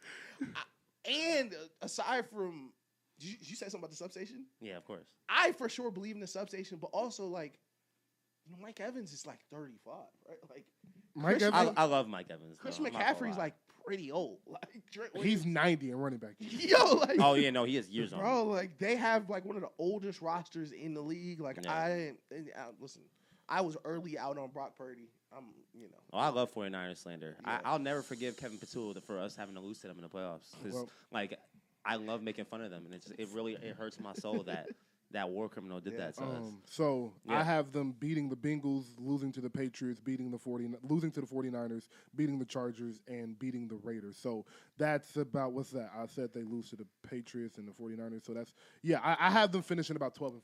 I like that. 12-5, 11-6. I think I would eat my Xbox controller if the Niners beat the Chiefs. I'm not going to lie. I'm very high on the Niners this year. Really? Yeah, I'm high on the Niners every year. Kyle Shanahan has never been bad. It's not really. It doesn't really make sense. Oh no, they'll have a good season. I just don't think they'll win that game. I think they'll have a good season. Though. I agree, and I agree with you. I don't even think they're going to be bad. No, I think they'll be good. But I think that's the best division in the league, maybe. So okay. As long as we're on the, they're not. I think the Niners will win 11 games. I think the Niners. I don't think they'll win that game. Yeah, though. the Niners could have a season a Falcons fan would kill for and miss the playoffs. Well, that too. No, for like sure. they could go 10-6 and healthy miss the playoffs. Like not even bring it to the last game. Fair. Like, yeah, but I have them smoking the Bengals, losing to the Pats, beating the Niners, beating the Chargers, Raiders. I think by that Bengals game, we know Joe Burrow's requesting a trade after the season. When he was manifesting the Super Bowl, if he's still playing, if he doesn't get hurt again. True that. When he was manifesting the Super Bowl at that press conference yesterday, I said, "Oh, okay." Yeah. Okay. Oh, we're manifesting Super Bowls now. That's what we're doing. Okay. Oh. Yeah, he's out of here. That's that. He's out of here. That's what I'm saying. Like I hate when niggas compare people to Mahomes because when he was hot, it was like, yo, every year I'm here. That's the Super Bowl window. No, it isn't. No, it is not. That is not a Who real gonna thing, tell him? Yeah, man. Who's gonna tell him? Yeah. Are you like going home and stabbing your Lamar Jackson voodoo doll? like is that what manifestation does? I don't know. Nah, he need to because his record in his own division. That's what it is. He got to get out the AFC North. That's what it is. He got to get out the AFC North. I agree. He got to go to the NFC. Yeah. He got to go be the one superhero quarterback in the NFC. I still don't. It's too late now. That still can't even be enough because at the end of the day, I can't make the argument for Joe Burrow when you play a season and you don't play a season. He's the Christian McCaffrey of the quarterback position. Like you get the on and off season with Joe Burrow. Christian McCaffrey's been healthy the last few seasons, but wasn't he hurt the year before last year? Yeah. It's every other season. It's every other but season. he was healthy the last 3 years before that. He had 3 healthy years in a row, got hurt, and then was healthy last year. I'm not sure. I think he was pretty hurt. No, because he had the 2 years he played in 40. He's been in San Francisco. This is his 4th year in San Francisco. His first 2 years he was healthy because the first year they got to the Super Bowl because of him. He was hurt in the Super Bowl. No, he wasn't. Yes, he was. No, he wasn't. Bro, he was hurt. He was hurt in one of them Super Bowls. One of them Super Bowls, he was like. He only played in one. He played in the first one where he was hurt. Where Kyle Shanahan didn't know the overtime rules. I'll never forget that for the rest of my life, bro. I was livid, boy. So I love making fun of Kyle Shanahan too. Yo, Kyle Shanahan. Let me make sure let me fact check myself. I'm pretty sure CMC was like hurt, like he played through it. But like, yeah, no, he played. Oh, that's what, yes, oh, yes. no, Yeah, he was hurt, but he had like played. a real knee injury. No, yeah. Okay, no, yes. If you're talking about just like hurt, yeah, sure, of course. Yeah. But he was playing. They went to the Super Bowl, right? Yeah. Okay, yeah, he was on that team. I wasn't tripping. Yeah. Yeah, they lost to Kansas City. Yeah, he had 80 yards in the Super Bowl. Yeah, y'all niggas tripping. That nigga had 100. That nigga had 160 total yards in the Super Bowl and a touchdown. That's why he was hurt. He would have had. Hey, he would have had 200. Hey, he would have had. He would have had 200. But yeah, so overall, Kansas City Chiefs. Yeah. What is going to be the story of their season per se? When we get to Week 18 and we're going into the playoffs, what are we saying about Kansas City? The Empire Strikes Back. Who could beat them? I like that. Yeah, I like both of those. And the Empire Strikes Back. I like that. Yeah, the Empire Strikes Back. At the end of the day, bro, when January starts and Mahomes is on the field, there is nobody that's proven that they can beat you besides Burrow. or Jalen Hurts. Hey, listen, I agree because I don't think There's no one that's done it besides them two. I agree with you because I don't think them two niggas proved it personally. If you ask me from a Mahomes fan, y'all niggas 500, y'all niggas 50-50. Hurts did it twice. Hurts proved it. No, Hurts 1-1. Hurts, but I'm he saying won. he still played. No, but they're 50-50. I'm saying Hurts won, Mahomes won. And he said the only people that have proved he can beat that they could do it. See, Stop it. If it's even, listen, I'm not gonna say it's a fluke. Or that defense didn't get a stop the whole second half this time they lost. Not Not one stop. All I'm saying is if the Chiefs and the Eagles met this year with this Eagles team, I would not be as confident as I was as the first time. This is a new era for the Eagles, though. I'm just saying there's just question marks for the Eagles. I'm just saying just for Jalen Hurts, like if the Bengals if the Bengals stop letting him turn. I know his you're argument, right. Yeah. All he said is he proved it. He did. We don't know. Stop the word salad. I know you, nigga. He's so good. Like, he's so good. Great, bro. So I was sitting here like, why am I listening to this nigga, bro? The Mahomes. I got a new rule. We're not comparing Mahomes to nobody. I'm not comparing him. That was not what I did. I was not. I know. And he responded again. Nigga's a magician, gang. White flag.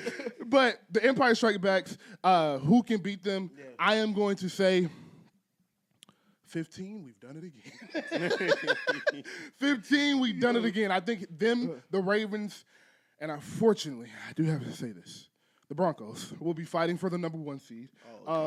I think the only reason I don't think the Patriots are going to be fighting for it is because their schedule is actually tough. The Patriots are going to make the playoffs. They'll be fighting with the Bills to win the division. I'm not worried about the Patriots making the playoffs. It's just that 1 seed is tough. The people with the early scheduling get out to the 8-3, 8-2, just going to have the advantage. So schedule hard game. But that Broncos schedule, when we get to it, boy, I got to see these Broncos. We about to go to it right now. Yeah, I haven't seen that yet. So yeah, I think 15 is going to do it again. And my last point.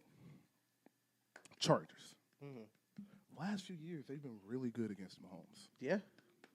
Baltimore. I was gonna say, yeah. Hey, Jesse Minter. We'll talk more later. Yeah, but remember that. Yeah. Remember the Chargers defensive coordinator is in Baltimore now. Remember that. Shout out Jesse Minter, man. All right, Chargers. Let's go. Oh, this is a little. Okay, cool. All right, cool. Yeah, I got it. What's the? All right, Patriots, Chargers. All right, cool. All right, so jumping into the Broncos schedule, and we'll talk about the Broncos as we go through this. Before we actually say anything about them, how are you guys feeling about the Broncos, their roster going into this season? This schedule is insanity. Good Lord Almighty, they might miss the playoffs. I was wrong. Okay, and look at them first 8 weeks. I was going to say the Broncos are not going to make the playoffs. What in the world? I never thought the Broncos. Hold on, y'all. I don't want to talk around y'all. So the first 8 weeks of this schedule are Chiefs, Jags, Rams, Niners, Chargers, Seattle. Not an NFL team in the Cardinals, and then the Chiefs again, and then the Panthers. So yeah, those are the first 9 games of their season. The NFL was like, then you get the bye after. This is my first time seeing a schedule game. Wow, wow. They don't, They don't win a game till November. Wow. And this is like really unsettling for me because I'm like actually high on the Broncos. Like, yeah. I think they're a very good team. Me too. Is fucked. This is crazy. This is fucked. Because the thing about this is. In the NFL, it's not just like, I think they're better than the Chargers. But the fact you're playing the Chargers after the Rams, 49ers, and then you play Seattle next week makes that a really tough game. So yeah, bro. Man, and then you play Seattle and you have Cardinals to look forward to and finally easy again. So it's a lot to do with this in the first 6 weeks. You think they're going to stay in Cali? At least they can stay in Cali with Rams, Niners, and I think Chargers. that's why it's scheduled that way because the Seahawks are West Coast too. You have to. Well, how far is Denver from Seattle? Pretty far. I'm not probably like 6 hours. Or something. Okay, yeah, you stay in California. Yeah. Okay, so. But that's why it's even worse. They might be in California for a month. Yeah, that's wicked. Genuinely, from the Rams game to the Cardinals game, you could justify staying in California. For all of those games. Yeah, you're not wrong at all. But of course, their home games mix in, so they have to come back. Right. The travel is gonna be crazy. I think Bo Nix stinks. I don't like their listen. And listen, this is a perfect because I'm gonna let y'all go next because I think y'all of course are higher on the Broncos than me. Yeah. But I don't like their weapons. I don't like their quarterback. I don't like their running back. I don't like. I think anything those are but all the good. defense. I don't like their weapons.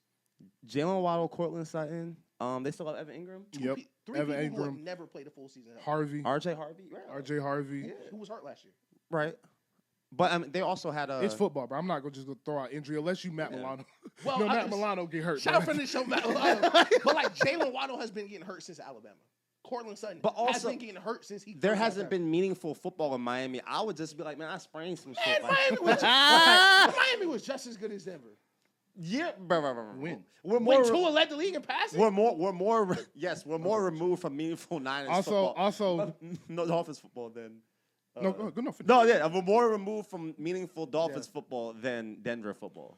So, and by the way, Jalen Waddle's been in the league for 5 years, 16 games played, 17 games played, 14 games played, 15 games played, 16 games played.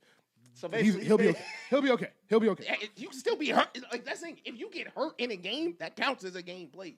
And for a nigga who drafted... So at worst, at the very worst, he's at 15, 16, 13, 14, and 15. Yes, so like, and the healthiest part of his career is behind him. I disagree with that. You can't really make that judgment based off of the games played. That is 1,000. And that's one nigga, Cortland Sutton, and you have Troy Franklin there too, and Marvin Mims. Cortland Sutton since 2021, 16 games played, 15 games played, 14 games played, 17 games played, 17 games played. Sutton's a dog. I be having him in fantasy. He be cooking. So yeah, that health is not a concern for me. I think the weapons are top 10 in the NFL. They have a top 10 skill position. They don't have a top 10 skill position. They don't have a wide receiver. I'm talking about outside of their quarterback. They don't have a wide receiver one. Okay, but let's go through the top 10 skill positions in the NFL. A lot of people don't have a wide receiver one. They don't have a wide receiver one, RB1, tight end one, or like what skill position are they great at? I don't think you have to be. I think they're very good at all of them. I don't think they're great. I think 3 teams have a great set of skill positions. Let's do it this way. Let's do it this way because this will definitely be more entertaining. Tell me teams who have better skill, like who the only teams you would say have better skill positions than the Broncos. The Rams. Right? 49ers, Ravens. Wait, no, we're taking quarterback out. No, the Ravens. No, I'm just what? Yes, the Ravens got better skill positions than the fucking Broncos. I do not. Zay Flowers would be the best wide receiver in the Broncos. I agree with that. Derrick Henry. Okay, I'm wrong. Yeah, so Ravens, Ravens, Rams. Definitely I don't know why you tried to do that. So I was having fun. I was having a good time. I was having a good time. All right, Ravens, Rams, Niners. Okay. Bengals. Yes. Vikings. Yes. That's 5. Lions. Yes, absolutely. Yes. That might be the best. Yes. Yeah. Give you Falcons. Patriots. Yes. Yeah. That's 8. Yes, I said top 10. We have okay. All right. Let me look. Seahawks. No. I'm playing. Yes. I was like, that's the one we got. Yeah, I ain't gonna lie. I purposely didn't mention the Eagles. That's 9. I purposely didn't mention the Eagles, but I think it was just. I think they have better skill positions than. No, he said no doubt. The Eagles, I would argue, because I think the receiving cores are pretty adequate. Saquon might give them the edge, but I think Jalen Waddle, Cortland Sutton, Marvin Mims, Troy Franklin, and Evan Ingram are a better group of pass catchers than what the Eagles have right now, despite how high I'm on Devontae Smith. Let me ask you something. And I know Daniel real answer. I'm asking you. They got better weapons than the Jags? Actually, I'm out of this conversation because we didn't say Dallas. Dallas wins. So Dallas is top 10. Yeah, they're not top 10. Yeah, they're not top 10. I was wrong. We went through that. Good job, guys. Good job. That was fire. All right, so. And if you are a Broncos fan, I'm sorry. You thought I was going to say something. I'm sorry. Chiefs, Jags, Rams, Niners. That is their first 4 games. What do they start the season at? I respect Sean Payton, so I'm going to say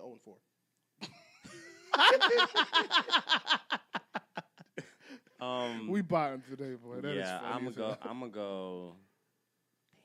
That's tough, ain't it? Yeah, I might go 1-3. Every answer's right. Is Blue on the road? They gotta go to Jacksonville. No, Blue is home. Okay, that's on. Yeah, I'm 1-3. Okay. I'm 1-3 with it. Wait, let me make sure I said that. Yeah, because it says it right there. The verses is in blue and the white. Okay, is cool. Right, yeah. Right, I'm 1-3 with it. I think they'll beat the Jags. I'm gonna go 2-2. I say they beat the Jags, they beat the 49ers. I like that. I was leaning that way. That's some real nigga shit. All right. So don't know if I believe that. Chargers, Seahawks. Too, man. Chargers, Seahawks, Cardinals, Chiefs. This is what we heat up. I think you might get 2 of these. I think that's what we. I think you might get 2 of these. Funny, bro. I think you for sure get the Cardinals game. So 2-6 for Ish. You get 2 Cardinals games. They only played the Cardinals once. Oh crap! I'm sorry. Bro, it's kind of hard to read. Bro. No, it is hard to read. I read the Chargers again. He's hard to read, bro. Yeah. I'm gonna give him grace. Yeah. I thought the Chargers and Cardinals said Cardinals. That nigga saw Rams 49. He's like, we gotta play them niggas more. they had to get us right. Like, Yeah, this shit get low. I think they're for sure gonna beat the Cardinals. I'm gonna say they beat the Chargers. Let's say they beat the Chargers. Yeah, I'll say they beat the Chargers too. I think fuck the Chargers. They beat the Chargers. 2-6. Yeah, fuck the 2-6, Chargers. I might have to rethink this playoff. Three hoagies for Justin This Herbert. is crazy, bro. All right, so I have them beating the Chargers, losing to Seattle, beating Cardinals, losing to beating the Chiefs. So that's what? Facts. That's 4 and 4. Yeah, 4 and 4. I think that's 4. Listen, a lot of life. All right, Wait, now we got what life. before you had them winning? I have them beating the Chiefs, splitting with the Chiefs. Okay. Yeah. Beating the Chargers, beating the Niners, beating the Jags. Okay, I like that. That's 4 and 4. All right. Plenty of life. Panthers, bye. Raiders, Steelers, Dolphins. I see. This is where we really heating up. They'll beat the Panthers. 4-0. Yeah, I think 4-0. 4-0. 8 and 4. I think they're 3-1 in there. 8 and 4. I I could see them losing to the Pittsburgh though. I could see them losing to the Panthers.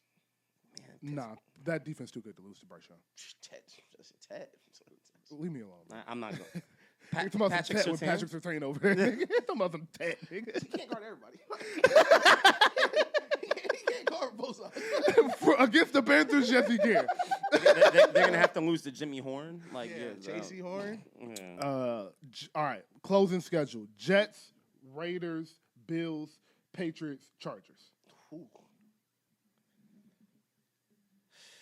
All right. Obviously beat the Jets. I got them beating the Raiders, losing to the Bills, losing to the Pats.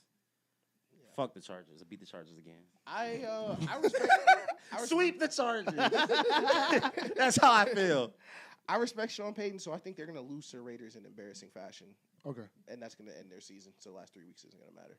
Okay, I disagree with that. I'm going to say win against the Jets 9 and 4, win against the Raiders 10 and 4, win against the Bills 11 and 4. That's on Christmas. Loss against the Patriots 11 and 5, lose to the Chargers 11 and 6. I have them finishing 11 and 6, getting a wild card spot. Yeah, that's cool. I like that. I like that. Oh, yeah. 10 and 7 at worst. 10 and 7 at worst. Yeah. They're not winning 9 games. The problem with the Broncos is the defense, bro. Their defense is too good. They for only them to have ever to. be They out only of have game. to score like 17. They only have to, bro. They had 20. Yeah. Okay. All right. They need 2 touchdowns and a field goal game. Yeah, Okay. that's all they need. All right. Listen, you can think that. Y'all got the best pass rush duo. You got the best corner. They got the what? The best pass rush duo. They do. They do. They- Nick Benito and Jonathan Cooper. they- That's the Okay. best. They almost broke the sack record. Yeah, on like this that's- shit, bro. I'm sorry. When I hear that, I just think Myles Garrett, Aaron Donald, but he is. Okay.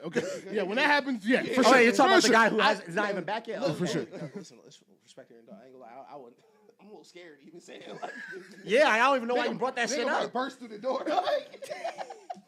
Like the but- Kool-Aid man. Yeah, oh God. Now, if Aaron Donald just broke through this door, I would die. I would literally killed die. myself. None of us, I none would. of us can stop My him. heart would stop beating. Yeah, none of us can stop him. But Yeah, looking yeah. at the Broncos schedule, I could genuinely see them winning 7 games max. All right, and I want to. I think, and I just to count them out because seriously, I think they could lose their first 8 games easy. Not 8 games, first 6. To Seattle, 6 games. No, they could easily lose the Cardinals. They could easily lose the Cardinals. All right, stop. Yeah, Stop. we're not being, See, we're this not, is, we're this not is being where I serious. disagree. And Jacoby Brissett. listen, and I want to make a comparison. The same way I think the Texans could win the Super Bowl or lose to the Cardinals, I think the Broncos defense has that same talent. But when you have an offense that I believe will be that underwhelming, I think you can lose to anybody. If 20 points can beat you, you can lose to anybody. Let me ask you a question. I'm enjoying the Broncos hate watch conversation. Right. It's been fun. Based on what their offense was last year, right? What makes you think? And now they're gaining Jalen Waddle. They haven't lost anything. Right. What makes you think they're going to be so underwhelming this year? I thought their talent was underwhelming last year too. But you saw them like what? Put up what? They didn't put up points and they were top 10 in total offense, Yep. 11th in passing offense. Right. Their offensive line was top 5 based on the we didn't even nerd talk about the ratings. offensive line. No, I think the offensive line is the strength of their team. That's why I know their skill position is terrible because the offensive line, the best people on the field for them at all times. But like, they were top 10 last year. When I heard the Patriots was like, yo, the Patriots schedule so easy. Drake made. I was like, all right, well, at least we are flooding shit. At least Drake made the best deep ball throw in the league. The Broncos' schedule was trash, and they were a mid-offense last year. I don't remember their schedule enough to call it trash. No, it was. It was the second easiest schedule ever. Okay. The Patriots schedule it was was. just You're so right, easy you're right. that people made a big deal about that, but they also had an easy schedule. They did. And that's why I'm with Ish. Like, I don't think what Ish is saying is crazy. No, it's not The only crazy. reason I am disagreeing with him is because of how good that defense is, and it's very hard for a defense that good to be bad. Like, the Texans offense was bad last year, and they got to the playoffs because of how good their defense is. Literally. They are in the same boat. So I want Denver to miss the playoffs. I don't want that defense nowhere near Lamar Jackson. But I just think I don't know, bro. It's tough, bro. It's tough. Let me ask you this. If C.J. Stroud played in the division with Patrick Mahomes, would he make the playoffs last year? Yes, because Patrick Mahomes got hurt last year. You know what I'm saying? Like, well, he might not get hurt. But I'm saying, like the Texans can play this style, or like, no disrespect, the Falcons from a couple years where Jesse Bates had a pick six every other game. Like, you can play that style when your division competition is Trevor Lawrence without Travis Hunter. The AFC West, and of course, I do love the Chargers slander, but like, even if the Chargers are bad, that offense will be good. It won't be that offense that's struggling. You're right, bro. You're right. And if you're in the AFC West, yeah, your defense is amazing. That's still Patrick Mahomes. Like, you're going to have to put up, and look at their schedule. Chiefs, great defense. Jags, great defense. Rams, great defense. Niners, great defense. Chargers, question mark. Seattle, great defense.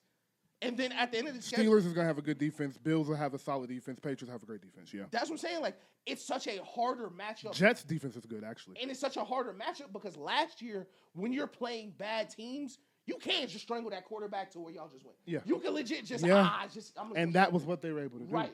But when you're playing like, you can play the 49ers. Brock Purdy could be asked for 8 drives. 3 weird Kyle Shanahan drives. They get 19 points, you lose. Yeah, so I like it. I love where this conversation went because I truly have no idea. And I'm not supposed to say that as an analyst, but this is one of the most polarizing teams of this year for me because of how hard their schedule is and how good their defense is. Right. This is very interesting, and I will say we'll know if they're making the playoffs by week 6.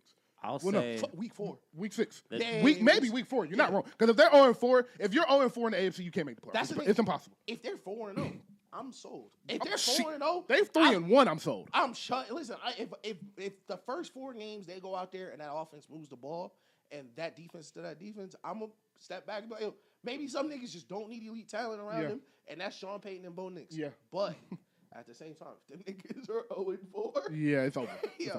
I think they have the highest. Like, they have the biggest range between their floor and their ceiling. Like, they have the highest ceiling and the lowest floor. Right. I love that. Yeah. That's a perfect way to end that conversation. Chargers suck, bro. Great point, bro. Even the Chargers. Look at these sorry-ass niggas. Even the Chargers' schedule is ugly. This is disgusting. Yuck. I love this Chargers hate fest. This has been great. All right, so jumping into the Chargers, I want to read some stats real quick before we jump into this notes. Fire. All right, jump into the schedule. I said jump into the notes. My bad. Lamar Jackson, 21-6. Mahomes, 26-8. Josh Allen, 38-18. Justin Herbert, 19-14. Is this the records against the NFC? Nope. One more guess. Division records. Nope. Records in December and January. Nice. That is why I do not believe in the Chargers. It's because I do not trust Justin Herbert in big moments. And what we've been able to do in sports with all of the stats we have now is paint these pictures we want to paint because any number can tell us anything when a player is above average. Right. And what they've done with Justin Herbert to make you think he's this clutch guy that just has his team has been hurt is say, well, look how many game-winning drives he has and look how many passing yards he has. Right. Okay. When are those game-winning drives coming? Right. Because I don't care if you had a game-winning drive in week 3. I don't care if you had a game-winning drive in week 7. What happened in December when you needed game-winning drive because you needed to win this game to keep you alive in the playoff race? Right. What happened in 2022 when they needed to win week 17 and they played horrible and he had his worst game of the season? Yeah. Those are the moments that matter. So him having that bad of a record, Lamar Jackson has lost 6 games in December, January, gang. In his life. That's six in his life. Patrick Mahomes has lost 8. He's played 34 of them. Yeah. He's lost 8 games. Like I'm not asking you to be. I'm not asking you to be Patrick Mahomes. You said what's the highest loss already? 18, but he played in a lot of playoff games, so he has 38 wins. Yeah. He has 38 wins because of all of his 38 is wild card crazy. wins. So Yeah. he's 38 and 18. When you average that out, it's the same thing as Patrick Mahomes. When Right. you look at win percentage. With Justin Herbert, 19 and 14, that's not going to cut it for an elite quarterback. So my question to you before we jump into the schedule, y'all, why? Because I know you guys don't believe in the Chargers' hype. That was the question, but we've done enough on that to not believe it. Why do you think there's so much hype around the Chargers when we haven't seen anything from them to make us believe in them? Yeah, I think this year most of it is Mike McDonald. Not Mike McDonald. Mike McDaniel. Yeah, Mike McDaniel. I think I am still on the Mike McDaniel offensive genius wagon. I believe in Harbaugh. I think he is the good Harbaugh between them. I do trust their coaching staff, their wide receivers. I feel it's so funny. I feel like they are like the yin to the Broncos yang, if that makes sense. Okay. I really like their weapons. I love Ladd. I like what's the big name receiver? What's that nigga name? Quentin Johnson. Quentin Johnson. And didn't they take Keaton Mitchell from the Ravens? They sure did. I love their weapons with Mike McDaniel. I don't like anything else about the team. I don't like the offense. I don't like the offensive line. They're already hurt. I don't like the defense. I like Derwin James. I don't like the defense. Like, I don't trust anything. And that's the thing. He's like bizarro Bo Nix. Whereas, like, I don't trust Bo Nix because I know Bo Nix is not a superstar. You can watch Bo Nix and know that. But I don't trust Justin Herbert because Justin Herbert thinks he's not a superstar. Like, if Bo Nix woke up like Justin Herbert, the Broncos would win 14 games. Beautiful. Like, beautiful. Justin Herbert feels like he's always wanting to stay Clark Kent. Yep. He never wanted to be Superman. Talk. And when it's time to be Superman, it's too much for him. Talk. It's all at once, and that's where you get all the stuff he did with the Patriots kicking the ball around his ankle by his ear and all that stuff he was doing. So I don't believe in the Chargers. Listen, man. The clutchest thing Justin Herbert has ever done is pull Madison Beer. Hey, let's just And you get a clap for that. Hey, bigger than the game. And salute. Marvel Milk. You winning off the field, my boy. Listen, bro. I don't think anyone who has had a parlay depending on the Chargers in the second half of the year. So funny. Y'all know. Like, y'all know. I've been doing this for years. Like, I've made money by fading the Chargers in meaningful games. That's my method. Right. Listen, bro. At the end of that, you were talking about this year, it's the Mike McDaniel thing. They're gonna find a new shiny toy or reason to gas up the Chargers. I think it's the Los Angeles tax. I really think it's truly the Los Angeles tax. I think that it's just being there in that sunny state, whatever, like being adjacent to the Rams, like you're this top touted quarterback, whatever, like they'll find a way to dress it up to make it look sexy in any way, shape, or form. But if you actually watch them, they don't have any clutch gene. They don't have any, I don't care about Harbaugh being there. Y'all talk about the culture. I don't care about who has it better than us. Everybody. Everybody has it better than y'all. I don't care. We don't believe in you. Y'all are fucking frauds, bro. I'll say they can go 0-17 here with a straight face. They're Clippers. They're the Clippers. It's bro, I'm telling you, every Clippers. team, every state or city that has multiple teams, they have to have the little brother that you just push around and throw into a locker. That's who they are. Yankees, Mets. Telling you, bro. Yeah. Cubs, White Sox. Stop believing in the Chargers, bro. Rams, They'll never be the Chargers. Rams. Jets. Giants, Jets. Yeah. Like, yeah, it's the same thing. They'll never be that, bro. So, going into the schedule, weeks 1 through 4, Cardinals, Raiders, Bills, Seattle. They're lucky they play the Cardinals and the Raiders. Y'all stay with me too. I think they're 3-1. Me too. I think they beat the Bills. I do think they beat the Bills early. I think the Bills defense is so bottom tier bad. Mike McDaniel is gonna rip that defense apart. I think you're 3-1 after these. I think this is where Colin Cowherd does the column. I told you. Yeah, I was right. I told you about Justin Herbert, Mike McDaniel, and Jonathan. Boy, that rant gonna be. Who's surprised that Justin Herbert? No, listen. September Chargers. That's when you get in on them. I'm saying sun is gonna be shining. That's when you get in. Yeah. Like that's when. Yeah. They you sell it to send your kid to his school with a history. Yeah, right. John Harbaugh has a history. Exactly.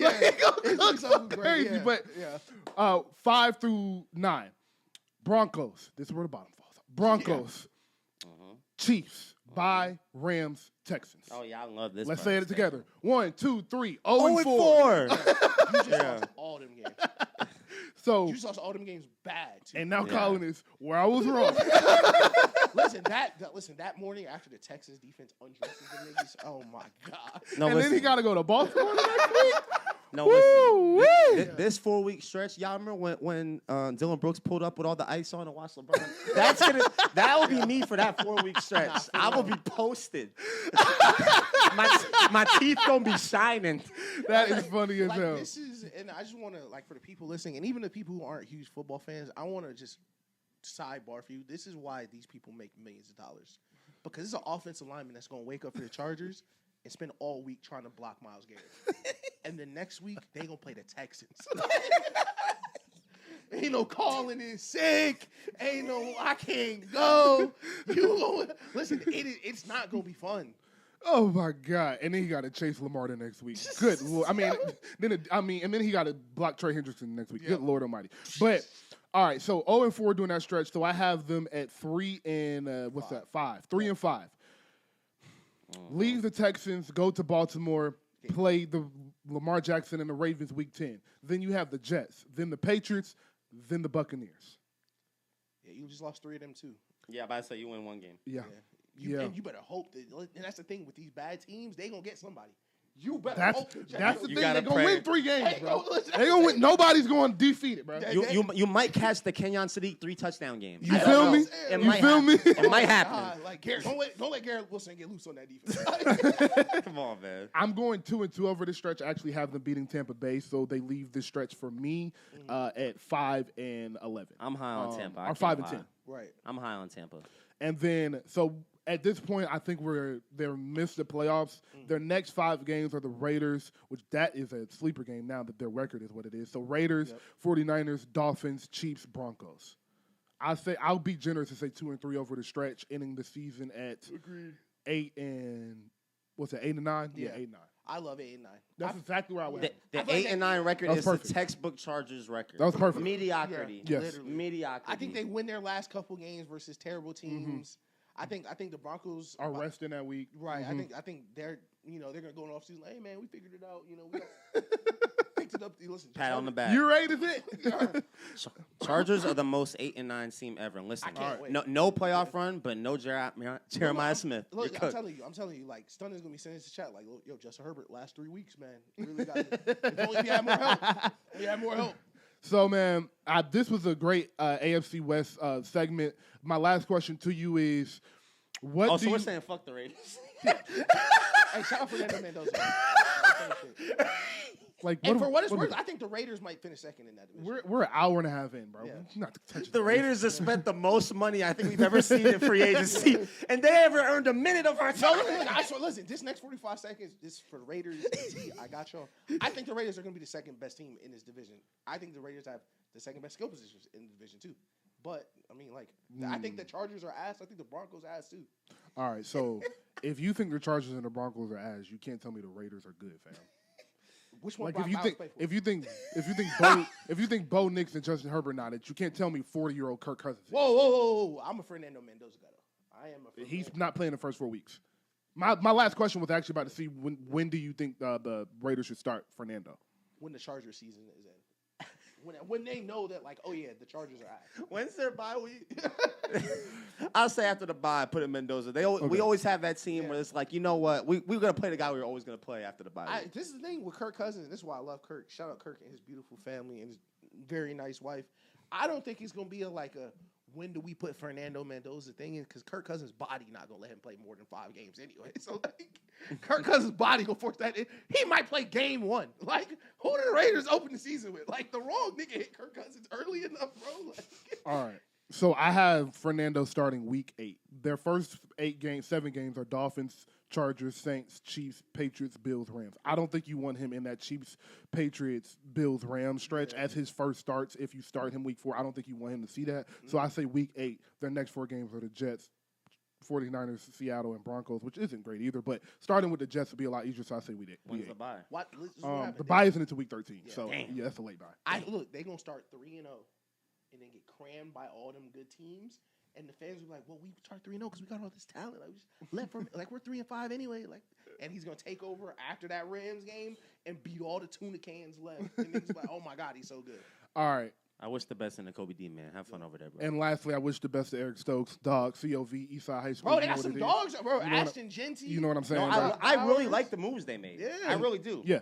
Still in 2 years, they're going to be really good. Yeah. No funny shit at all. sure. They're going to be really good in 2 years. Yeah. All right, so let's take a break, 2 minutes, so I can do some things on the technical, logical side, and we'll be right back. Don't go anywhere. You can't, because it's a podcast. Because here's the thing about it. Cool, they're doing it, but we're just going to nullify it because it's lower. We're just going to be like, man, she did that shit on an A-footer. Who cares? But it's like... Precisely. That's what they're going to do. Nah. It's not going to move you like seeing them do it, what we see the niggas do. Precisely. So you telling me a Lil Miles turned the corner and banged on Asia Wilson? Niggas were like, well, it's 8 feet. Yes. Yes. Yeah, no, y'all are crazy. What? Bro, what? Absolutely. I feel like them leave, especially because, like, first, the basketball, not even, like, the games are not the same. Like, I understand why the WNBA game isn't, like, just built for women. Like, the rim should not be 10 feet, bro. Yes, they should. Their game is perfectly fine with the rim 10 feet. They've been playing on 10 feet for 20 years. I mean, listen, they played without 3-pointers for 50 years. That's not the same That's thing not, as yeah, the that's height not of the rim. you just added like another element as opposed to no, changing an element that already existed. You know what I mean? Type shit. Yeah. So, we're back. Yeah, we're back. All right. What's up, y'all? What's up, y'all? We are back. So, before we get into the NFC West and close with some football, let's jump into some music, kind of break the show up again. So, if you just skip to the music section, welcome, subscribe. How you doing? Yep. If this is a YouTube short because the segment go way better than we thought it was, what's up? How you doing? Subscribe. Want to get into a few things, man, and then jump into, like I said, some football. So, Quavo, how y'all feel about his new single with Pharrell? Fire. Really? Yeah. Good. I thought I was the only one that liked it. I really liked it. I enjoy it. I really liked it. I thought it was cool, but I kind of don't like what Pharrell doing with the Atlanta niggas right now. I feel like he kind of just like sent a beat back out. Like niggas are just buying Pharrell beats. Like, It felt like Pharrell just got inspired, and it I felt could- like yeah. ever since the Pusha T Malice, but Clip? yes, that. Ever since the Clips album, he Yeah. kind of been everywhere. He been popping up on everybody's album. He been dropping singles with everybody. Yeah. Y'all remember? Let Him Know is Pharrell. Like Yes. that's what kicked the run off, and then Dead Fresh with Baby is a hit. hit. Baby not having to come out and perform freestyle says a lot about that. Like Yes. him coming out and performing Dead Fresh and everybody being cool with it says a lot about how that song riding. So Dead Fresh, we got Trance with Quavo. It's something else he dropped with somebody else. You already mentioned the T.I. one, but He dropped 2 songs with T.I. That's what I'm thinking. He dropped Mr. Him and he dropped Let Him Know. So yeah, he been around. I'm gonna make sure that's all we did. I just like Pharrell being outside. I just think the music world's better when Pharrell outside. Yeah. It's fire. I do agree with that. But I feel like he could have like put a little extra touch on. Like I feel like he got to do that hook on Dead Fresh. You got to do that hook on Dead because I feel like that's the only thing people complaining about. Because I think it's so hard. I have no complaints about Dead Fresh. I think that's just fire. I have seen like the both, and of course there's still little baby haters out there. Yeah. But I've seen both sides where it was like I can't get past Lil Baby hook. Like when he does like the Dead Fresh Carlton shit, like it really like some people just don't like that hook. Some people do like that hook. I think it depends how familiar you are with Lil Baby music. Because I like it because it's very smooth for Lil Baby music. It is, yeah. As the song kind of bops along. But like if you're not, of course, well, if you're not a fan of him, you probably not listen to him anyway. But I don't think Baby's voice, Baby and Pharrell's voice would mix well. I don't think Pharrell should. No, I'm saying Lil Baby cannot do that. I mean, Lil Baby can't do that. No, I love that hook. I Like think that me beat, too. like that. Like that's one of my. That is a crazy beat. the beat is It is. crazy. It's out of there. Yeah. It's out of here. I love Listen, 2001 Pharrell doing that hook. 2001 Pharrell not let him do that song without doing that hook. I think like the like I don't even know what words to use, but I feel like the energy that Baby creates on the song and that he has on the song throughout it, I don't think you can transition to hearing Pharrell's That's voice. why I said their And it voices sounds don't mix. It doesn't. Yeah, I just don't think it The sounds griminess of the like that's why that record is so fire because it's got the Pharrell rich nigga production, but it's still the griminess still of very Baby. Baby. Of Yes. Lil Baby. So Yes. I think Pharrell ruins that marriage. Yeah. Oh, Yeah. all right. Yeah. All right, and then moving on. I'm glad we like them 2 songs. Okay, Trance is tough. real quick, Push Ice.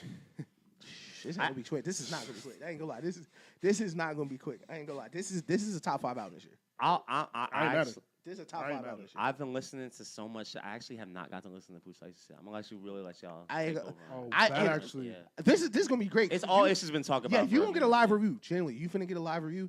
This is one of the 5 best like just rap albums this year. Yeah. Like what is on display in this album make you realize why he did that to Gucci. Like he knew it was like it was some. He knew what he was capable of. Type shit like you holding me This back. album is spectacular. Yeah, this album is one of the worst things to ever listen to because you realize you just lost one of the greatest rappers we could have had forever. Genuinely. This album is so good. Pooh Shiesty could be who you're looking for. Let me ask a question. I'm not playing. Yes. Pooh Shiesty could have been the superstar you're looking for. He just couldn't do it. Let me ask a question. Yeah. How big were y'all on Pooh Shiesty before this album? None at all. I've never cut on a Pooh Shiesty album. Okay. First. I have. I've liked street music a lot. So I knew Pooh Shiesty could rap. So I'm not surprised. No, because he was on. Like I definitely knew of Pooh Shiesty, like his Tyler Creator feature and his My Turn and Little Baby on system. But like as far as just one project, I was not walking into this thinking this was gonna be an elite project. Yeah, that's kind of like what my thing is. Like he was cool. Like I enjoyed the last album he dropped before he you know what I'm saying? The whole thing happened. But I wasn't like it was not a lot of replay value from me. He had some hits. I like the hits. When this dropped, I was not a big Pooh Shiesty guy. Yeah, when this dropped, it wasn't like, yo, I gotta go cut this Pooh Shiesty. Yeah, it was not like it was tasting like that. But for me once I heard, listen, the music and rapping on this album, first of all, just bars on this album is already top 3 for me. It is like that. That nigga said he'd kill you in there. He said I'm gonna kill. He said I'm like, fam. He said this nigga. This nigga got beef. He think it's sweet. This ain't no McGriddle. Like, it is so much fire shit in. The first song, he said, shoot the barber, too. I said, damn. He said, he shouldn't be cutting him. I said, damn, nigga can't get, that's his job. Shiesty, that's his job. Nah, Shiesty doing this album tripping. McLaren truck, crazy. Collecting tears, crazy. Last man breathing, crazy. Federal reality, crazy. Read what you so crazy. The K Carbon shit. Please tell me you have played the K Carbon Sexy Red. Yes! Bro, listen, I don't know who K Carbon No. is. Not the K Carbon Sexy Red one. The Sexy Red is Booty Club. That song is cool. No, I'm saying all three. The new one? I'm saying all that three. That verse on new one is insane, bro. Man, she said, I hate that whole wig. Come get a new one. In the back, she's like, bro. Like, that shit is so funny, bro. It's hilarious, bro. It's truly a great album. Truly a great album. Shiesty, I can't say nothing to you. You know, you can't hear nothing. But, man. Shout out to you, boy. Shout out to you, boy. I'm not going to say free Pooh Shiesty, of course, because the content's his album. Yeah. You probably did that shit. But listening to this album, and shout out Reggie, because Reggie said this early in the chat. It's like, I love hearing music I just can't relate to, but even if it's good, this nigga's like, man, I got 2 nights. I'm just going to toe my lock. Shit sweet out here. I don't know what that means. Like, the yard sweet, I guess. Like, leave the nights out. Nah, bro, that nigga's crazy, bro. He had no chance at all. No. Yeah, he did that shit though. He for sure did that shit. All right, I'm gonna tap in this weekend. Yeah. I have something to tell you. I revisited the Carters. Let's go. I did it. The Carters, the album. Mm-hmm. Yes, Beyonce. Oh, Jay-Z. bro, I love that album. So we hate that album. Oh, so we have hated that album since we've been doing the show since that album came out. It was one of the first albums that came out around the show. It was like Carter 5, Astro World, Carters, all of that was coming out around this time. So never really liked that album. Ape shit though. We were wrong. Thank you. That's what I'm saying. So listen, bro, I figured it out, and while I was listening to it, because I ran it back a few times. Right. This is why we were wrong. Yeah. We were looking for Jay-Z and Beyonce to give us Deja Vu and Crazy in Love on an album. But they were in love having fun. Right. Go listen to this album with the idea that they were on vacation recording music together and having a good time and creating an album for a moment in time. It was an album for them, but it was an album for the audience to have when they fall in love. Okay. When you are in love, this album means something. Like, this is even if you just are like, perfect time for even if you album. have great friends, like just great friends, this album isn't just about like romantic love. It is just a loving, carefree, I was hoping fun music album. Like Black love too. My nigga, yes, my nigga. Yeah.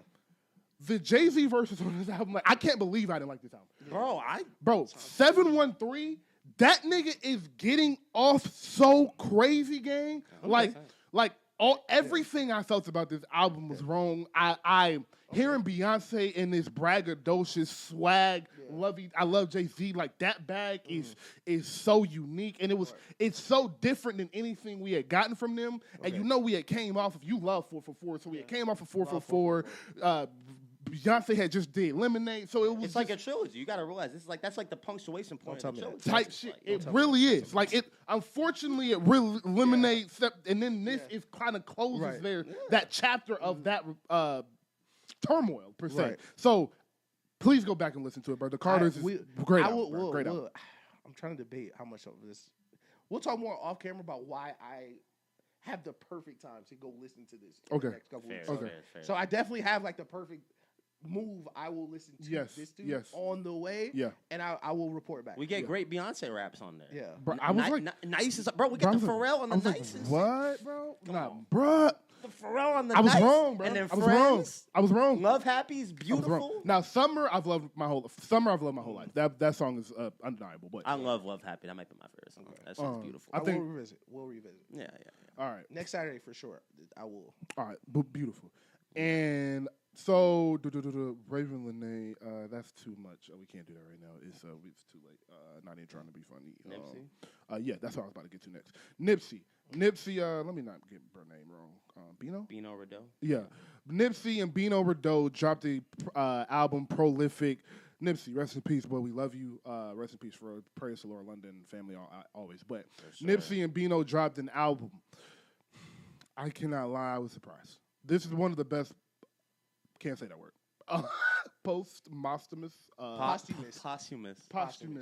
Yeah. This is one of the best those albums ever, gang. Like when I tell you, it's so obvious that Black Fam got a control over everything, and nothing is moving with that nigga name on it without him giving it the care and attention it deserves. Sure. If you don't like Bino, if you don't like West Coast music, cool. Yeah. I am talking about how this sounds. This does not sound like a posthumous album. Right. This doesn't sound forced. Yeah. This sounds like as Bino said, we were working on this. This sounds like something we are working on. These verses sound completely thought out. It's very obvious that some of these songs Nipsey only wrote one verse to, or they only had an idea and Bino finished the idea. But but everything they released, you could tell he was done with the verse. Yes. Right. Okay. Some of these albums come out, and you can be like, bro, this was a freestyle or something. He was gonna come back and fix this. Like all of this, you can tell this was done. This is what I was going to put on the song, and maybe I would have added a second verse, but yes. Right. So that was my number one takeaway from it. Nelson, musically, what did you think? Yeah, I think I'm biased when it comes to the West Coast shit. Honestly, I actually because I know Bino Rideau from collabing with Blast, another West Coast artist I fuck with pretty heavy. I love Blast. Yeah. Like I just feel like the best thing about the West Coast is like it just make you feel cool. Like you feel like you just driving in some cool shit, riding low. Like it just you can smoke to it, like great smoke music. Like I just felt like nothing really felt unnatural. Like I felt like you really just hearing Nipsey. Didn't they say also, is this the last like Nipsey thing we're gonna get? Like they're not gonna drop no more Nipsey shit. I feel like I heard that. I don't see them doing it, but especially with how short some of these songs are. That's short I don't think they have enough to put out something they would be able to put that care into. Yeah. So I feel like exactly like you said. I feel like they really put the care into it. You could feel it. I love the features on there. We got a good. You get Leon on there. Buddy. Ty Dolla. Buddy. Cardi smoke. Yeah, Cardi smoke that shit. Y'all know how I feel about Cardi. Yeah. I'm really big into it for sure. I always like Nip. Gone too soon, one of the legends for sure, and I think this is something good that you can kind of go out on. A lot of people, if you're not hip to Bino Rideau, like he's got some fire too. So I think that if you even just like Nipsey, like it's worth tapping into for sure. I have ADHD really bad. When Spider-Man walked outside and felt all of them, everything, that's how my brain be feeling. So musically right now, I want to listen to so much. Yeah, me too. I haven't been able to dive into this album like I want to. And don't get me wrong, I've listened to this album 3 times, but I love Nipsey. So I want to like listen to it over and over and listen to a song 3 times in a row. So I haven't had time to do that. It's been like listen to it, then jump to the next thing. And I was telling Nelson the issue today in the chat that I get in a mode where I listen to the same 4 songs every single day, either in the morning or at night. So X Factor, Love Scene by Joe, and some other songs are getting played every day right now. So I got to listen to them. And then Fat Smacks, who we'll get into in a second, I fell in love with new artist, Rookie of the Year for me from Atlanta. So I've been trying to get into his music. Reggie been sending me all of that, and it's been a lot going on. So like I said, I haven't stuck with this, but 500 Horses. Stuck with that. My Lord, oh my! That 500 Horses is beautiful. The first 3 songs actually, Reckless, Sacrifices, and 500 Horses. Oh yeah, I love the Static sample. Man, bro, man, they fire. smoked. Nelson just mentioned "Vibe with Me" with Leon Thomas is amazing. Just Like Me, interlude to "Just Like Me" with Buddy, smooth as hell. So the album itself, the sound of it is what I'm into right now. The lyrics haven't hit me yet. I can be honest with that, and I will come back next week with more of the lyric breakdown. But just the sound, the music, the feel, 10 out of 10 for me right now. Yeah, you can vibe to it for sure. Yeah. All right, Ish, you got anything you've been listening to? Push Icy. We did just touch on Push Icy. Yeah, I know you've been listening to Pooh. Yeah. And then jump into some drama. Yeah. Fat Smacks, we love you. We love you. Fat Smacks just dropped. Was it Fat Smacks? Fat Smacks 3, Banks House. Smack Season 3, excuse me. Smack Season 3, Banks House, third version of it. He has Disc 1, Disc 2, Disc 3. They're all different versions of Smack Season. So go give it a listen. We'll have more in depth next week. It's just dropped today, so I'm not finna give a review on it. Yeah. But young artist out of Atlanta smoking shit just came out of the Don Toliver concert, so you know he on the way. He on the way. Yeah. But Charlemagne versus Academics versus Roc Nation. Have y'all been tuned into that? I kind of know of the lore, kind of just because Academics. It's crazy. Yeah, and Academics and Charlemagne are like, what? Like Professor X and Magneto. Yeah, basically like them niggas hate each other, even though they're the same person, kind of. Yeah. So the beef is Ack is mad at the industry, the journalists of the industry, the Rob Markmans, the Lauren Rolosas, the Mark Lamont Hills, the Joe Buttons. He's mad at them because he feels like they're not reporting fairly on the Roc Nation and Drake beef and the Roc Nation takeover and everything. But it's been really confusing for me with Ack's perspective because, and this comes with being the Drake fan he is and everything, but like, if Drake was in some real trouble, or like was doing something grimy, he wouldn't be talking about it because he got a relationship with Drake he want to uphold. Of course. So some of these people like, Charlemagne may work with Roc Nation, so no, I'm not going to go as hard on Roc Nation as I would somebody else because I have a relationship with them. Joe Budden respects Jay-Z, so he not finna go hard on his brand. Mark Lamont Hill is not a journalist for rap. He's a political journalist, and he does political shit every other day when he's not on a Joe Budden podcast, so that's not even his role. And Lauren Rosa, am I saying her name right? Lauren Rosa or something like that, from the Breakfast Club is more of a reporter than a complete dig into the story journalist. She more so reports the story and dishes out for Charlemagne and Envy to discuss. So, and Rob Markman don't even get into the mess. So I don't even know why you would contact. That's not his bag in no way. Rob Markman can be on his channel talking about X-Men and shit. Like, exactly. He ain't worried about Roc Nation beef. So the anger and the frustration is just not warranted from Academics for me. So I've just been very confused about it. You said something earlier that was so funny in our group chat, right? Barry sent the Game Drake song. Mm-hmm. Is that full song out? Yes. Okay. It's terrible. But OVO Barry sent that to our group chat and was like, we're finally going to get to 2v2, aren't they? And I looked at my phone. I was like, who the fuck could he be talking about? And then somebody was like... Wait. Listen to what he says. Somebody was like, listen. Who? And then, hold on. I want to make sure I got it right. You're not gonna believe that he actually said this. He said it's gonna be Jay-Z and Kendrick versus the Game and Drake. Dane was like, "You live on Earth 616." like Drake fans genuinely, and we love you, Barry. I love you, Barry. But I need, and this is gonna be a TikTok because even if this is not interesting, I'm gonna clip this and post this because I need to get this PSA out there. Drake fans, it's over. And I don't want this to be like, I was in the video saying he lost to Kendrick beef. No. The next beef, or he's going to diss Jay-Z and they're going to go back and forth in round 2. It is never happening again. There will never be another, Drake dropped a diss track and here comes Jay-Z. He's responding back. It's not going to happen. And secondly, even if the conditions were right, nobody cares, bro. Nobody cares about this Drake Roc Nation beef act. That's why nobody talks about it.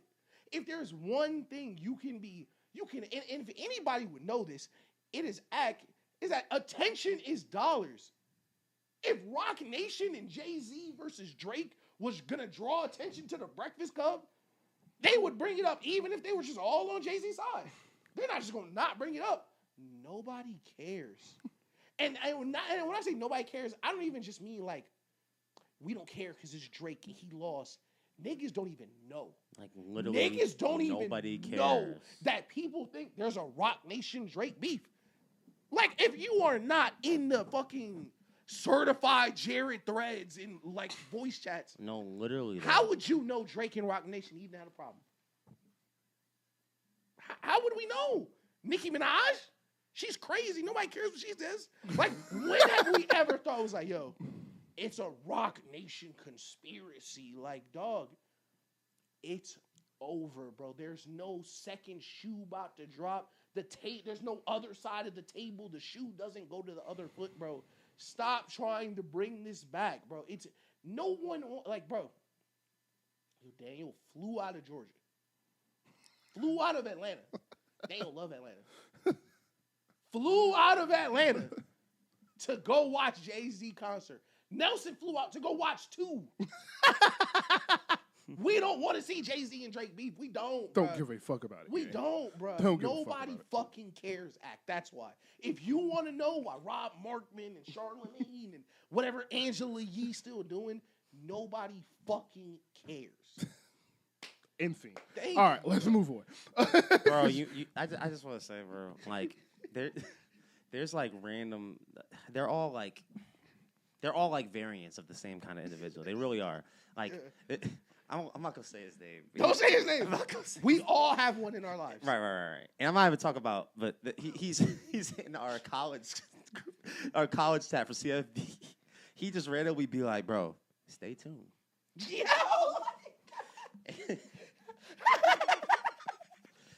It's about to unfold.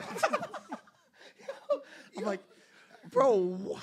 That might be the most annoying part of the niggas is like they speak to you like you're reading a fortune cookie. Like Iceman's always watching. Do you guys not understand Drake is finna go on Plug Talk? Drake don't give a fuck about Jay-Z, bro.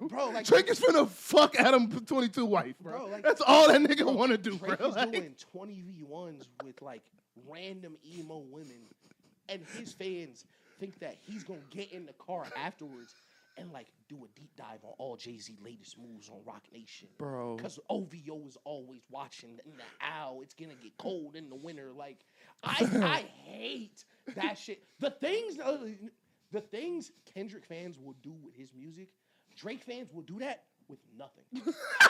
With nothing. No, they're reading the tea leaves. Kendrick fans be like, yo, he was at the concert in all black, and this one he was in all white, so the next one he gonna be all red for the devil, and like give you a whole breakdown on how this nigga outfits mean everything. Other Drake fans would just be like, Drake gotta know something, bro. Like, nigga, what you mean? Drake gotta know something. Like, my favorite shit for Drake fans is they be like, bro, he been saving his hits for when he go independent. Like, Drake been saving records since 2018. Before he go, that shit, bro, Ish be sitting on the Joe Budden podcast like, I don't know if y'all know, but I heard he got some shit. like what? Bro, I can't stand them niggas, bro. Like that shit kills me, like, bro. Yeah, they be like, yeah, Kendrick won the battle, but Drake winning the war. Look at all this right here. And it be shit that have nothing to do with Drake. Like, and it's so funny because I think he know it too, because he be like gaslighting them like in the Where You At song where he talking about ASAP, he said, yeah, look what you get for talking, nigga. And I was like, man, that shit was hard, bro. And then the replies, it was like, yeah, he got that falling off a skateboard. I was like, what the fuck? I thought somebody beat this nigga ass or something. Like, I was like, oh yeah, ASAP Rocky grew up in New York. He probably got into a fight. No, something that had nothing to do with Drake. Like, he just claimed that. Like, yeah, look what happened, nigga. Like, yeah, keep talking. Like, bro, what are y'all talking about, bro? Oh, shit, bro, that's the too niggas are funny. insane. So Barry was serious? Barry, I don't know. We don't. Barry is a troll, so maybe not. Maybe not. But Barry isn't like the other OVOs that we know. No, of course. No, not But Barry's very OVO. He's just No, really of good course, about yeah. being quiet about it. Yeah. Yeah. Some other niggas be serious, though. That's Yeah. So, we have where do we want to go? Where do we want to go? I actually do want to touch the Stephen A. topic before we get back into football because we can run through the NFC West pretty quickly. So Stephen A. Smith. Where do we begin? Honestly, Stephen A. Smith. I want to start this by saying I have a lot of respect for you. It is. Before I start, I want to let y'all know Joe is killing Donnell. It's everything I've seen is bad. Like it's like not a beat like he lost. He's killing him. It wasn't fair. It wasn't fair. It wasn't fair. And I love Donnell. But Stephen A. Smith was given the thumbs down award by the National Association of Black Journalists. They had their conference, which they have every year. Yeah. This year it was in Atlanta. Yep. Last year it was in Cleveland, I believe. This year it was in Atlanta, and they gave them the thumbs down award. Now, this is an award you get every year, but it's usually not this big of a story because they don't give it to somebody as polarizing as Stephen A. Smith. Right. They don't usually give it to a person in general. They also made this a scene because they posted it everywhere, and they had all of the real journalists that are popular on Twitter posted so it would pick up as a story and go viral. Yeah. And like I said, before I say this, I do want to say I respect Stephen A. Smith. My dream for me is just to have as much motion, as much charisma and just passion for this as you do. Like if we had half of the career Stephen A. Smith had, for sure, we'd be making $5 million a year. Yeah, that's a fact. You feel me? Yeah. So, like, I respect where you have come from. He's one of the 21 journalists to be named, I believe, head journalist at the Philadelphia Inquirer. He's one of the very few black men that he really trailblazed the path for black journalists and black media personalities through ESPN, and not just ESPN, giving them the trust just on TV in general, on cable TV in general. He's Hall of Fame for cable TV. Yes, he's going to the Hall of Fame for cable TV in a month and a half. So he deserves his flowers while also being able to criticize him, and that's what you get in our community. Like, we're not going to shun you. We always going to have a love for you because you one of us, but you do deserve some criticism for this. But I want to read why they gave him the award and then pass it to Ish on what he thinks about it. So Stephen Smith, sports analyst and political commentator. Smith has established a recurring public pattern of disparaging commentary directed at prominent black women across politics, sports, and media. Such commentary reinforces harmful narratives, undermines a fair and respectful representation of black women in public discourse, and stands in direct conflict with NABJ's long-standing commitment to accurate, responsible, and inclusive portrayals of black communities. So, Ish, this has been a story. I know your Ish is really into politics and journalism and the outskirts of things. So I know you've been paying attention to this, and I know you have a different detail because you probably know somebody on the board. Like you be in the know. My nigga Cease went to Georgia State. He goes to every single conference. Cease, the one you used. Okay, great guy. Yeah, he does the news. I think in Texas now. Okay, but yeah, I definitely was. So I was like, in the first couple hours, they named him thumbs down. Like I saw it just because I am always like kind of pretty up to date on what I consider to be black political news or like things of that nature. I was a little sad about it. Let's go viral, twin. I was a little. What'd you say? Let's go viral, twin. I was sad about it because what you said about Stephen A. What Stephen A. Smith has been up until this point, I feel like I hate that it was us to give Stephen A. this donkey of the day type of award, where it's a backhanded compliment off the strength of who I am as an individual. Where like what was so frustrating about it is like this award. When you hear they gave him the thumbs down award on its face value, that is first understandable. For sure. Second, fucking hilarious. Truly. But third, it's like, oh yeah, it's okay, cool. It's something they do.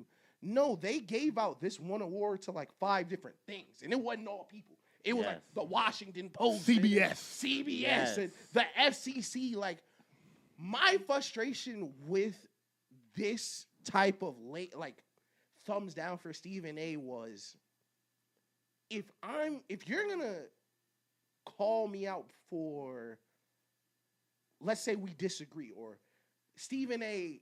like we run it, you are platforming people you shouldn't, or you are giving an ear too much to something that you shouldn't, putting them in front of things, that is one thing. what you charged Stephen A. with was disgusting to me from the NABJ. Whatever you feel about Stephen A. Smith's relation to the Republican Party and him talking to like the head of ICE on his show and all that I think, of course, absolutely is fair. But for Stephen A.'s character to be the highlight of why you gave him this award, I think is super unfair to Stephen A. Smith, especially with Stephen A. Smith's history as a person. Yeah. I think you can say, Jasmine Crockett lost her election, and you were critical of her before that. And there are many reasons she lost her election. But if their donkey of the day for Stephen A. Smith was you putting your nose in things you don't understand, or the coverage was this and your platform this, that is one thing. But for it to be a blanket statement of how he feels about these people in general, and to say he's adding to the harm of that, I thought was absolutely disgusting because, and listen, we don't disparage nobody on here. Jasmine Crockett shouldn't be a politician for black people. She shouldn't. Some people do not need to do the job that they do, and that's our job as individuals who vote to decide. Like, when you are a representative for Texas and the people in your district are like, hey, can you come back and do this job and stop trying to become a senator? And you throw that to the side and do what she did to them, you lose your next election, and people are like, you are not popular enough to do that. Like, the reason people respect Mom Donnie, the reason AOC is gearing up for a presidential run is because, or even if you want to take it all the way back to Obama in 08, like, you got to get shit done. Like, as a black person, bro, my biggest pet peeve in politics or, like, religion, like, with the pastors is, like, we are pro-black everybody if you're taking advantage of black people. That is something I don't co-sign. Like, I am pro-black. I am black to a fault. Black till it's uncomfortable around other people. But if I feel like you are trying to use your blackness as a stepping stone to skip over things you should be doing, I cannot co-sign that just because you are black, if that makes sense. 100%. And that is my frustration is like, we have to we got to leave room in the middle for Stephen A. somewhere. Yeah. Now, that middle room doesn't include Tom Homan and Tucker Carlson and Ben Sean Shapiro. Hannity. It doesn't, yeah. The middle room is not for that. But we do need somebody to say, like, yo, Jasmine Crockett, it's black people in your city that need you. And you're parading around trying to take somebody else's district, doing all these other things. We need room for black people to have black accountability for the people representing them. And I feel like what they just did for Stephen A. Smith, first of all, that does not exist in the media. Up until this moment you're watching right now, there's no person you can think of that does that for black political causes. That is intentional. But do what? I want to like hold all black issues to the forefront while also not doing the actually I won't even say this nigga name, but like not doing the MLK impersonation so you can become a senator after being a congressman. Because basically it's 400, I don't want to get the number. It's like 400 plus like congressmen and people in the House of Representatives. I think 450 or 405, one of those. I'm like dyslexic. But it's only 100 senators. So it's 2 from each state. So all them congressmen trying to become senators. Like, I understand that.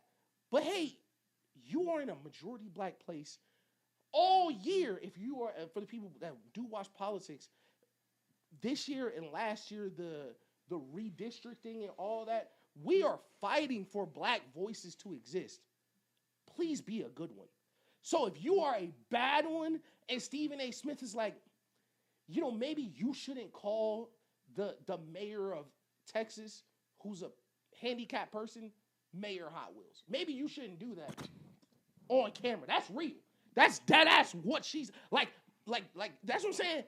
I want to give Stephen A. some room for growth because you don't have to hate all black women to be like, yo, it's hot in Texas. We got Mayor Hot Wheels. Y'all know that. Beat that. Yeah, so to wrap all of that up, is it hilarious? Yes. Does Stephen A. deserve it? Like 70% for sure. And the last 30%, and this is for Stephen A., bro, like, you gotta allow for that wiggle room too, bro. Like, if you want to venture into politics and you want to hear both sides and bring an angle to the black community that hasn't been there, respect your mission. You're Stephen A. Smith. You do whatever you want. You're the best journalist ever. If you think that's your fight, do it. But fam, you don't got to start with like the director of ICE. Like, you don't got to start with Tucker Carlson. Like, we don't got to get there, bro. Like, we can start home. Yep. We can start home with stuff we know. But like, you take it to Tom Homan. Niggas that watch politics don't even really know who Tom Homan is. Like, it's the director. What the fuck is that? Yeah, like, he not a senator. He not an elected official. He literally just the head of ICE. You don't have to have him on the show, bro. No. So that is the talking-ish political side of that. You good job. Nelson, do you have any thoughts? Yeah. The thing with Stephen A. is, especially given where he came from, his background, and having an existing relationship with the NABJ already. He hosted the last 2 years. Exactly. You've been invited there multiple times, gave him his shot, and allowed him to elevate as well. Like, he has an existing relationship, knows people there, etc. I just think that if you're going to open up Stephen A. for criticism for these things, I don't know if a permanent representation, a permanent award, quote unquote, to put on is a stain that you're placing on him. And I just feel like if there was already an existing relationship in place, there was a way to go about having these conversations and opening him up for criticism. Hell, if y'all wanted to, I don't know, publish something else in some kind of way, I just think that attaching this to him, basically giving him a medal of saying, hey, you've been fucking up, you've been making us look bad, and attaching it to him. Basically loser award. Yes, exactly. For someone who has done everything that he's done, listen, like, highly respected, one of the biggest, like, he's become a brand. That's another thing also is, like, these kinds of, these things that he's doing now in terms of venturing into these other avenues outside of sports, like, I don't know, like, obviously Stephen A. became up as a journalist, but like he's become more than journalism. You know what I mean? So like that's what Michael Wilbon was telling him the other day. Yeah, exactly. Like I feel like now he's he's an entertainer. Yes, he's a personality. Yes, you know what I'm saying? So I just feel like even putting him in this vein and holding this to a standard of journalism already isn't fair to Stephen A. When he's not solely a journalist anymore. That's fair. So I just think all of these things, like, yes, we can criticize him. Yeah, are some of these criticisms valid? Absolutely. But the standard that we're holding to, and I think the way that they went about it was wrong. And especially for someone who, when there's not a lot of people, there's not anyone you can put in the same box as Stephen A. Smith. There's only one Stephen A. Smith. Yeah. You know what I mean? So to take him and put him in this box for someone just because you don't agree with some of the choices that he made and there's a fair criticisms, there's just a different way to go about it. And I don't think that was the best. And another thing is that it was us that did it at the same time. Like I just think all of those things under all of those different lenses is not really the best practice. Yeah. So I love everything you guys said, and I'm actually surprised we're not arguing a little bit about this. So I'm gonna close this out with the 5 people that got this award because I was really confused when I saw this because at first, as you guys have both said, Stephen A. deserves some criticism, and I'm going to say the criticism. Stephen A.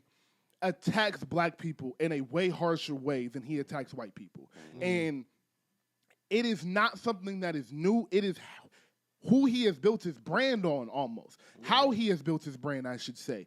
And if you want an example, look at how he talked about Jasmine Crockett and the vigor and anger in his voice. And look at how he talked about Kamala Harris and the anger and the vigor in his voice behind that. And then look at how he addressed Donald Trump on First Take when he called him stupid and a low IQ individual. And look how he defends Trump as not a racist guy. After he calls him stupid because he says something he doesn't like. Like it's an extreme 180 on how you cover black men, black women, black politicians, black athletes versus how you cover white politicians, white men, white women, and white athletes and politicians. Kyrie, Aaron Rodgers. Thank you, Ish. Kyrie and Aaron Rodgers. Yeah. Very big difference. Kawhi Leonard. Thank you, Ish. I mean, thank you, Nelson. Thank you. So though that criticism he deserves, Stephen A. has done some harm because this is the thing. When you got to realize this. I don't know if you guys have ever been around white people, if you guys have if you've had white friends, been in a predominantly white space before, but they use the main figure, and that's all of us. Yeah. So Stephen A. Smith has become in that LeBron James category where it's LeBron, it's Beyonce, it's Jay-Z, it's Kevin Hart. That's a really good one. Thank you for saying that. That's my dog, Heartbeat Production. How do we feel about The Rock? He's Samoan. He don't like But yeah, Denzel Washington, Michelle Obama, this class of black people is kind of white people pick 2 or 3 of these and just assume that's how we all act. Yeah. So when Stephen A. Smith does this half Republican, I'm not really going to tell you who I am and what I vote, and I'm independent, I'm physically conservative, and all of that, it gives white people the lane to say, see? Yeah. So when you attack black people in a very harsh way, and then you're calm to white people, it makes white people think that's okay. And that's how we talk about each other. So when they go talk about athletes, they can be, And when they talk about the white athletes, it's in a calm voice, and we slow down, and we talk, and we're gracious, and give them grace for who they are. Poor Josh Allen. Poor Josh Allen. So that is the issue with Stephen A. Smith. But to the award, CBS network, news network. You see what they're doing with Paramount, what they're doing with, what's my boy name? He's slipping my name. I actually probably shouldn't say it on YouTube, so I'm not going to say it. But CBS, you see what they're doing. Who could even think of it? Yeah, right. The nigga that was working with Trump to get all of the networks together. So number 2. Shit. Demonetized. Yeah, I can hear it get flagged. Brent Carr, leader of the FCCC chair. So we shouldn't even post this episode. DeJuan McCoy, he is a network owner in Indianapolis. Right. And then the Washington Post, who was one of the biggest news networks in the newspaper outlets in the world. Yeah. And then Stephen A. Smith. So in my opinion, you gave Stephen A. Smith this award to kind of get some notoriety, to kind of let everybody know you had this convention, to let you guys know that this exists, because you knew none of those 4, because all 4 of those people have done things you can directly point to affecting black people and affecting this country. If you want to move it off, just move it to humans. Just, you can directly point to things the FCC chair does, CBS, all of these things have done. You can't do that for Stephen A. Smith. All you're talking about with Stephen A. Smith is your feelings towards his comments. And while I do think his comments were out of line, and I do think his comments were overly aggressive, this isn't how you address him. Because Stephen A. Smith has brought a national TV show. Yeah. First Take, 10 in the morning, #1 for 14 years in a row. Yep. He brought that show to your convention 2 years in a row, or twice in the same year. Yeah, 2 years in a row. Yep. And then 1 year he don't show up, you do this to him. That's cowardice. Right. 100%. Especially when it's one of ours. 100%. So don't get mad at Stephen A. for not acting like one of ours, and then you treat him like he's not one of us. Because you're doing the same thing you're criticizing him for. So that's my whole issue with it, is talk to him like he's one of us. Tell Stephen A. you want to come down and have a sit down about what he's doing, and put a panel together and live stream it and have feedback. Yeah. So you can give him a chance to respond live. Don't blindside him. He was on vacation putting his one of his youngest daughters into college. Like, don't blindside him. I watched his whole 45-minute dissertation on his YouTube channel. Yeah. He was hurt. Like, he was truly hurt. Oh, like that is. And even on that, he got a little arrogant, missed the point. And he got a little arrogant, missed the point, and he was apologetic at the beginning, but also gave his rebut, which he's allowed to do. And I think he missed the point in some areas, but in some areas he hit the point. And one of the areas where he hits the point is, y'all did this when I wasn't there. Right. I show up. It's cool. And I've done things for y'all. I've stepped in I've mentored kids in this program. Mm-hmm. I've given y'all money. I've donated dollars. And I've done good. Not only that, I've done good for the black community. Yeah. First Take goes to 6 HBU campuses during college football season. Yeah. At 10 in the morning. national TV. A national TV show with 1 million listeners or 1 million viewers goes to an HBCU to talk about HBCU rivalry games and bring coaches and athletic directors and put the spotlight on the band. That's Stephen A. Smith doing that, gang. Yeah. Like I know he's not perfect. He's nowhere close to perfect, but none of us are. So to act like he's having this giant effect on the black people and having this detrimental effect on the black community to the point where he needs to be put in the same category as a Washington Post and CBS, it's outrageous, man. And that's the thing. The Washington Post is like super right-leaning. Fam, like it's not fair to put him in that category. As all of the people named that he had on the show that he shouldn't have, it's just correct. Yeah. All of the disparaging comments, all of the harsh rhetoric, it's correct. He shouldn't be doing this. But tell him that to his face. Invite him there next year and have that conversation with him. All right, or do a live stream with Roland Martin and whoever else is on the board and talk to him and come with points and come with videos. Be journalists. Yes. And write about why things are the way they are. Yes, because when you do it this way, it's got a lot of Stephen A. in him. He can talk around the point. Easily. It's so easy for him to talk around the point when you don't do this to his face. Right. If you brought examples and brought video and brought excerpts and showed him to his face what he was doing and articulated yourself very well on why you felt this way, he would have to take accountability. And if we did it, then he deserves the award. Right. But you never gave him the chance to do this, and now he can talk around the point. And in closing, I do want to say, Stephen A. has to take a step back. Take a step back, look into the mirror, and realize the criticisms are true, bro. He has this thing where he thinks because his intentions are good, it means what he's doing is good. Right. And Stephen A., unfortunately, that is not the case. So I do want you to take a moment and reflect and ask yourself, why is all of these black people that revere me, that I've helped, that I've supported, why are they saying these things about me? Because it's not just because we want clicks. It's not just because we want views. There is a reason.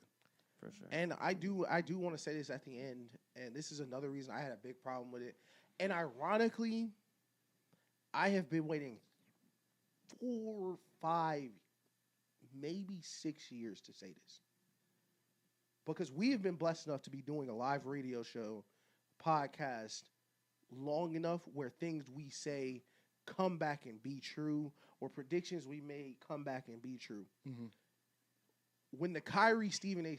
Smith stuff was happening, I was like, yo, listen, tweet it out, whatever, whatever the case is, let's say to start with, things were done that shouldn't have done, and you got a punishment from the league because you weren't respecting none of that. Mm-hmm. But that is separate from you getting on TV and questioning the intelligence of Kyrie Irving. And when you went out there and questioned the intelligence of Kyrie Irving, who went to Duke University, who went to Duke, and you got on there and questioned his intelligence, said all those disparaging things about Kyrie, you did all that for you to walk it back 6 years later when you realized what Kyrie was actually talking about and not what ESPN and Disney were funneling you to talk about. Come on now. You realized you were wrong, Stephen A. Smith. And at that time where they were making Kyrie do all that stuff and everybody was calling Kyrie stupid and he's a team cancer. And you were driving that bandwagon. One of the things that I will always remember saying, because I remember how mad I was at you was, like, you don't think they do that to you?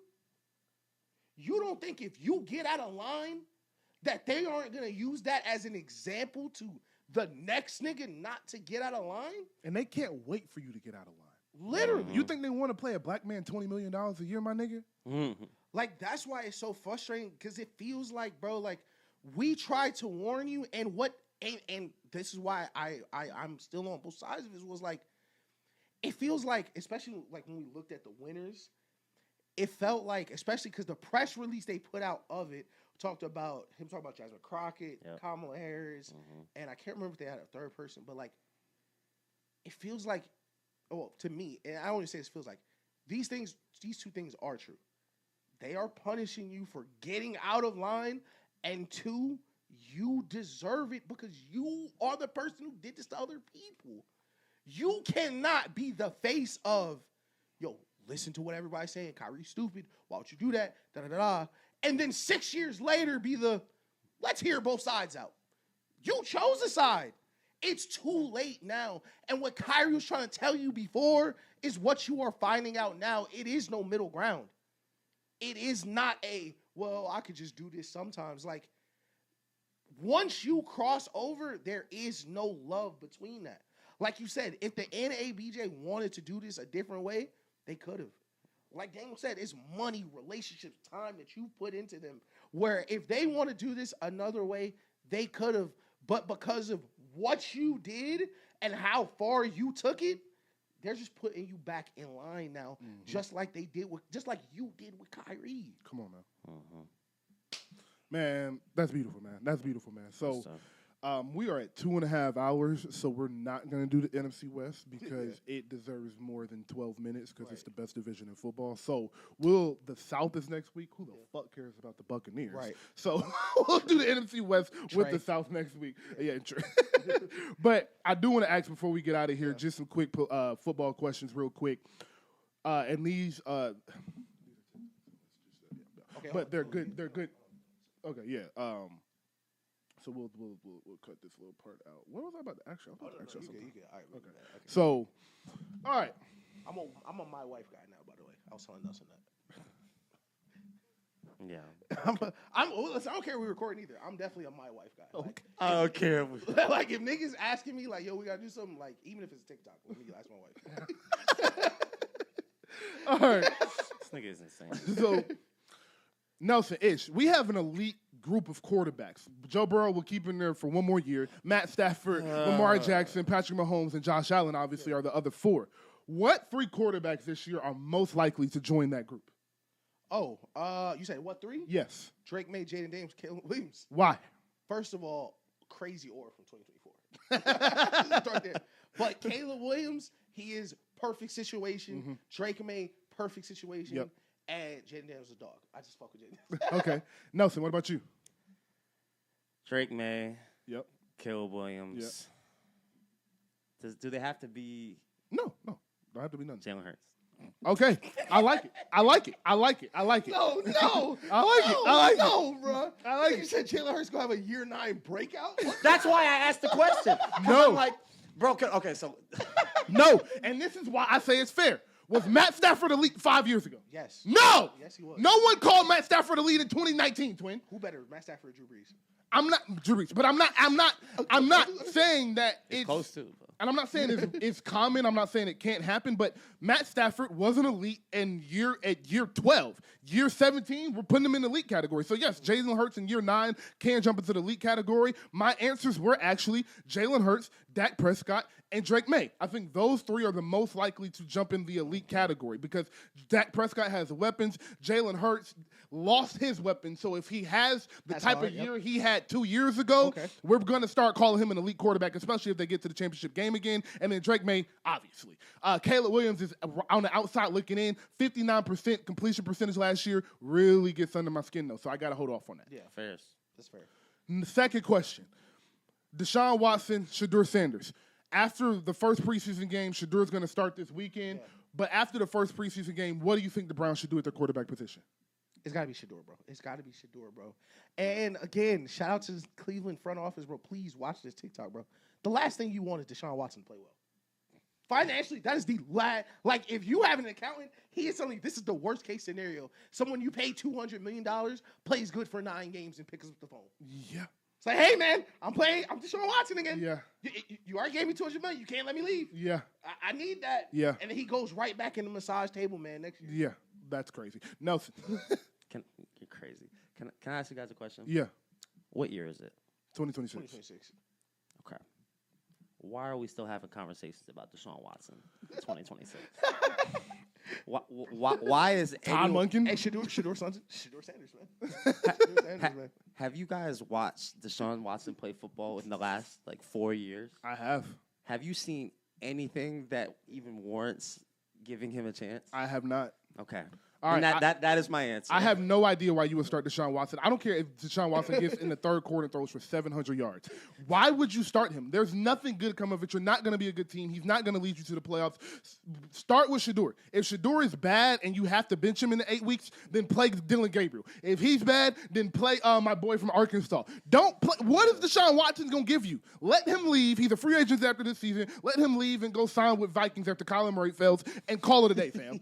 Golly, I don't know why. And 12, Shedeur.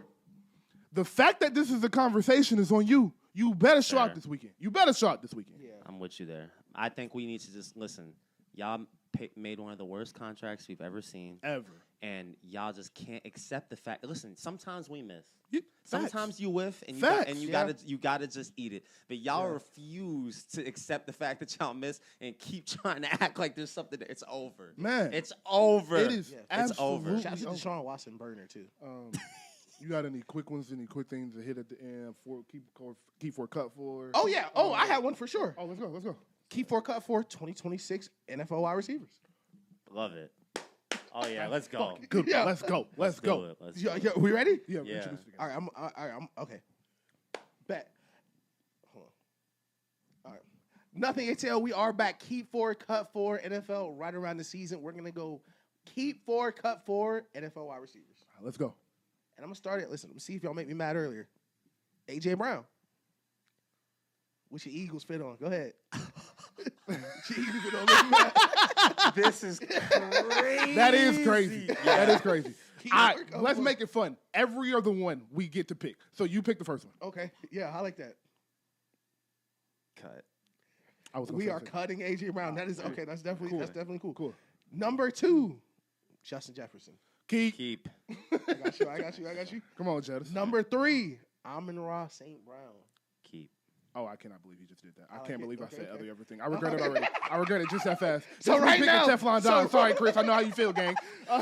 So right now we have kept Amon-Ra St. Brown and Justin Jefferson. We have cut AJ Brown. 5 names left. Number 4, Jackson Smith and Jigba. I'm cutting. 2 cuts left. I'm cutting. You shouldn't have kept fucking Amon-Ra, nigga. Sorry. So right now, for the people keeping score at home, I might make a graphic just so they can like look at it visually. We have kept Amon-Ra St. Brown and we have kept Jettis, but we have cut AJ Brown and we have cut JSN. Up next, Jamar Chase. Keep. We are keeping Jamar Chase. Easy keep. Puka Nakua. Keep. That's the one I was looking for. That's my It's your fourth. Well, keep. Okay, I we was are gonna keeping Puka. Okay, Yeah. okay. So Who's the last one we cut? there's 2 more, right? You're not gonna like it. So, okay. Well, actually, we've kept all. I was gonna say we only have 2 left, but we've kept our 4. So the 4 we are gonna keep is Amon-Ra St. Brown, Puka Nakua, Jamar Chase, and Justin Jefferson. Justin Jefferson. The 4 we are cutting. AJ Brown. AJ Brown. JSN. Number 3, George Pickens. That's who I wanted Amon-Ra for. I was waiting And for number That's 4, tough. and number That's 4, tough. I was gonna see if y'all was gonna cut CD and leave. Okay. Okay, I was gonna cut CD for George because I love George Pickens. I would So- also cut CD for George. So- but I'm not. That's not terrible. The JSN one hurts. Yeah, the I would JSN swap JSN for Amon. Listen, I want to be honest because it's probably the end of the TikTok. Like, comment, subscribe if you liked it. We got some more. But keeping Amon-Ra on this list is insane. Fail. We don't know what the you could have put a bum in there. That's the thing. Like I have to be ready for a bum to be in Listen, there. I might roll that dice on Amon-Ra. I've been doing this with Ish. He wasn't gonna put a bum in there. It was too many receivers left for him to name. He might have said Zay Flowers like at 8, but I knew that Puka. Who else was there? Puka, JSN, and the last Pickens. I knew And all 3 of them Pickens, were gonna get said, so that's why I was gonna say cut Amon-Ra. Okay, that's But fair. regardless, Amon-Ra's still a top 15 receiver. Yeah, So and that's shout out cool. Barry. 15. He's top 15. I don't like nothing about Amon-Ra. He's not a top 10 receiver. I don't like nothing about Amon-Ra. That's tough. I think that I think you could get to 20. I think he's a product of a system. I think you could get to 20. I don't think he goes to Denver and has the success he has. I think he's a product of a Ben Johnson, amazing under center, wide open all the time. He's an excellent route runner, right? I think he's a college receiver better than him right now. I'll take Jeremiah Smith over him in the draft right now. I mean, that's fair. If Ohio State picks up the phone, like, hey, you want to trade him? I mean, that's fair. Like, hey, like, yeah. Like, But All right. That's all I have, man. That's a great episode, man. I hope you guys enjoyed this 2 hours and 45 minutes, man, or 2 hours and 40 minutes. We cut down some, so probably about 2:30 something, 2:36, something nice. I like that. We working, man. I told y'all we had a lot of content for y'all. And I wanna keep this going, man. So y'all please like, subscribe, and comment. Yep. Please comment and let us know if you're at this part of the video. All of the comments that we've gotten over the last few weeks have meant a lot to us. Yep. We love hate comments. I promise we do not care. Our feelings are not gonna get hurt. Yep. I grew up with a black dad, bro. You can't hurt my feelings. And give it there, so you can't hurt my feelings. Hey, give it there, so we are gonna reply. I have been replying to comments. I'm going through the comments. Like, we are definitely here to create a community for you to respond to. For things that you want to watch, we want to talk about. So please definitely let us know. Almost at 2,100. So speaking of comments, responding to comments, we posted the CP3 and Kyrie Irving thing, which went very well, went exactly how we wanted to. We're up to like 80 comments right now. One of the comments was like, it was like, it's so obviously he was like CP3 wouldn't be LeBron. He'd be like Kawhi. He'd be like Kawhi Leonard because he'd be able to hit the mid range. He'd be able to get downhill and score, and he'd be able to pass. And I was like, so he beat LeBron? he was like, nah, LeBron can't shoot from the mid range and don't got no post game. And I said, okay, buddy. Yeah. I was like, what are you talking about? I enjoyed that video so much because Daniel was like, he turned into Kobe and he would turn into LeBron. And I was like, Daniel thinks Kobe's better than LeBron. Bro, I was like, no one watching this knows how I feel about Kobe. I was like, Daniel thinks Kobe's better than LeBron. Like, it's so easy to get up here and lie, bro. It's so easy to lie to these niggas, gang. But shit. Nelson, appreciate you for sitting with us, bro. It's course. 11:15 at night, so I appreciate you. He got to get up for work in the morning, so we're going to get out of here. In a world full of hate, let your light be love. In an industry full of copycats, we are some one of ones. That's Nelson. I'm Rock. That's Ish. That's Ish. I'm Rock. That's Nelson. We are the show about nothing. This is episode 174. Please like, subscribe, and comment. Tell a friend to tell a friend. Y'all be safe. Have a great weekend. And y'all post for a picture I can post on Instagram.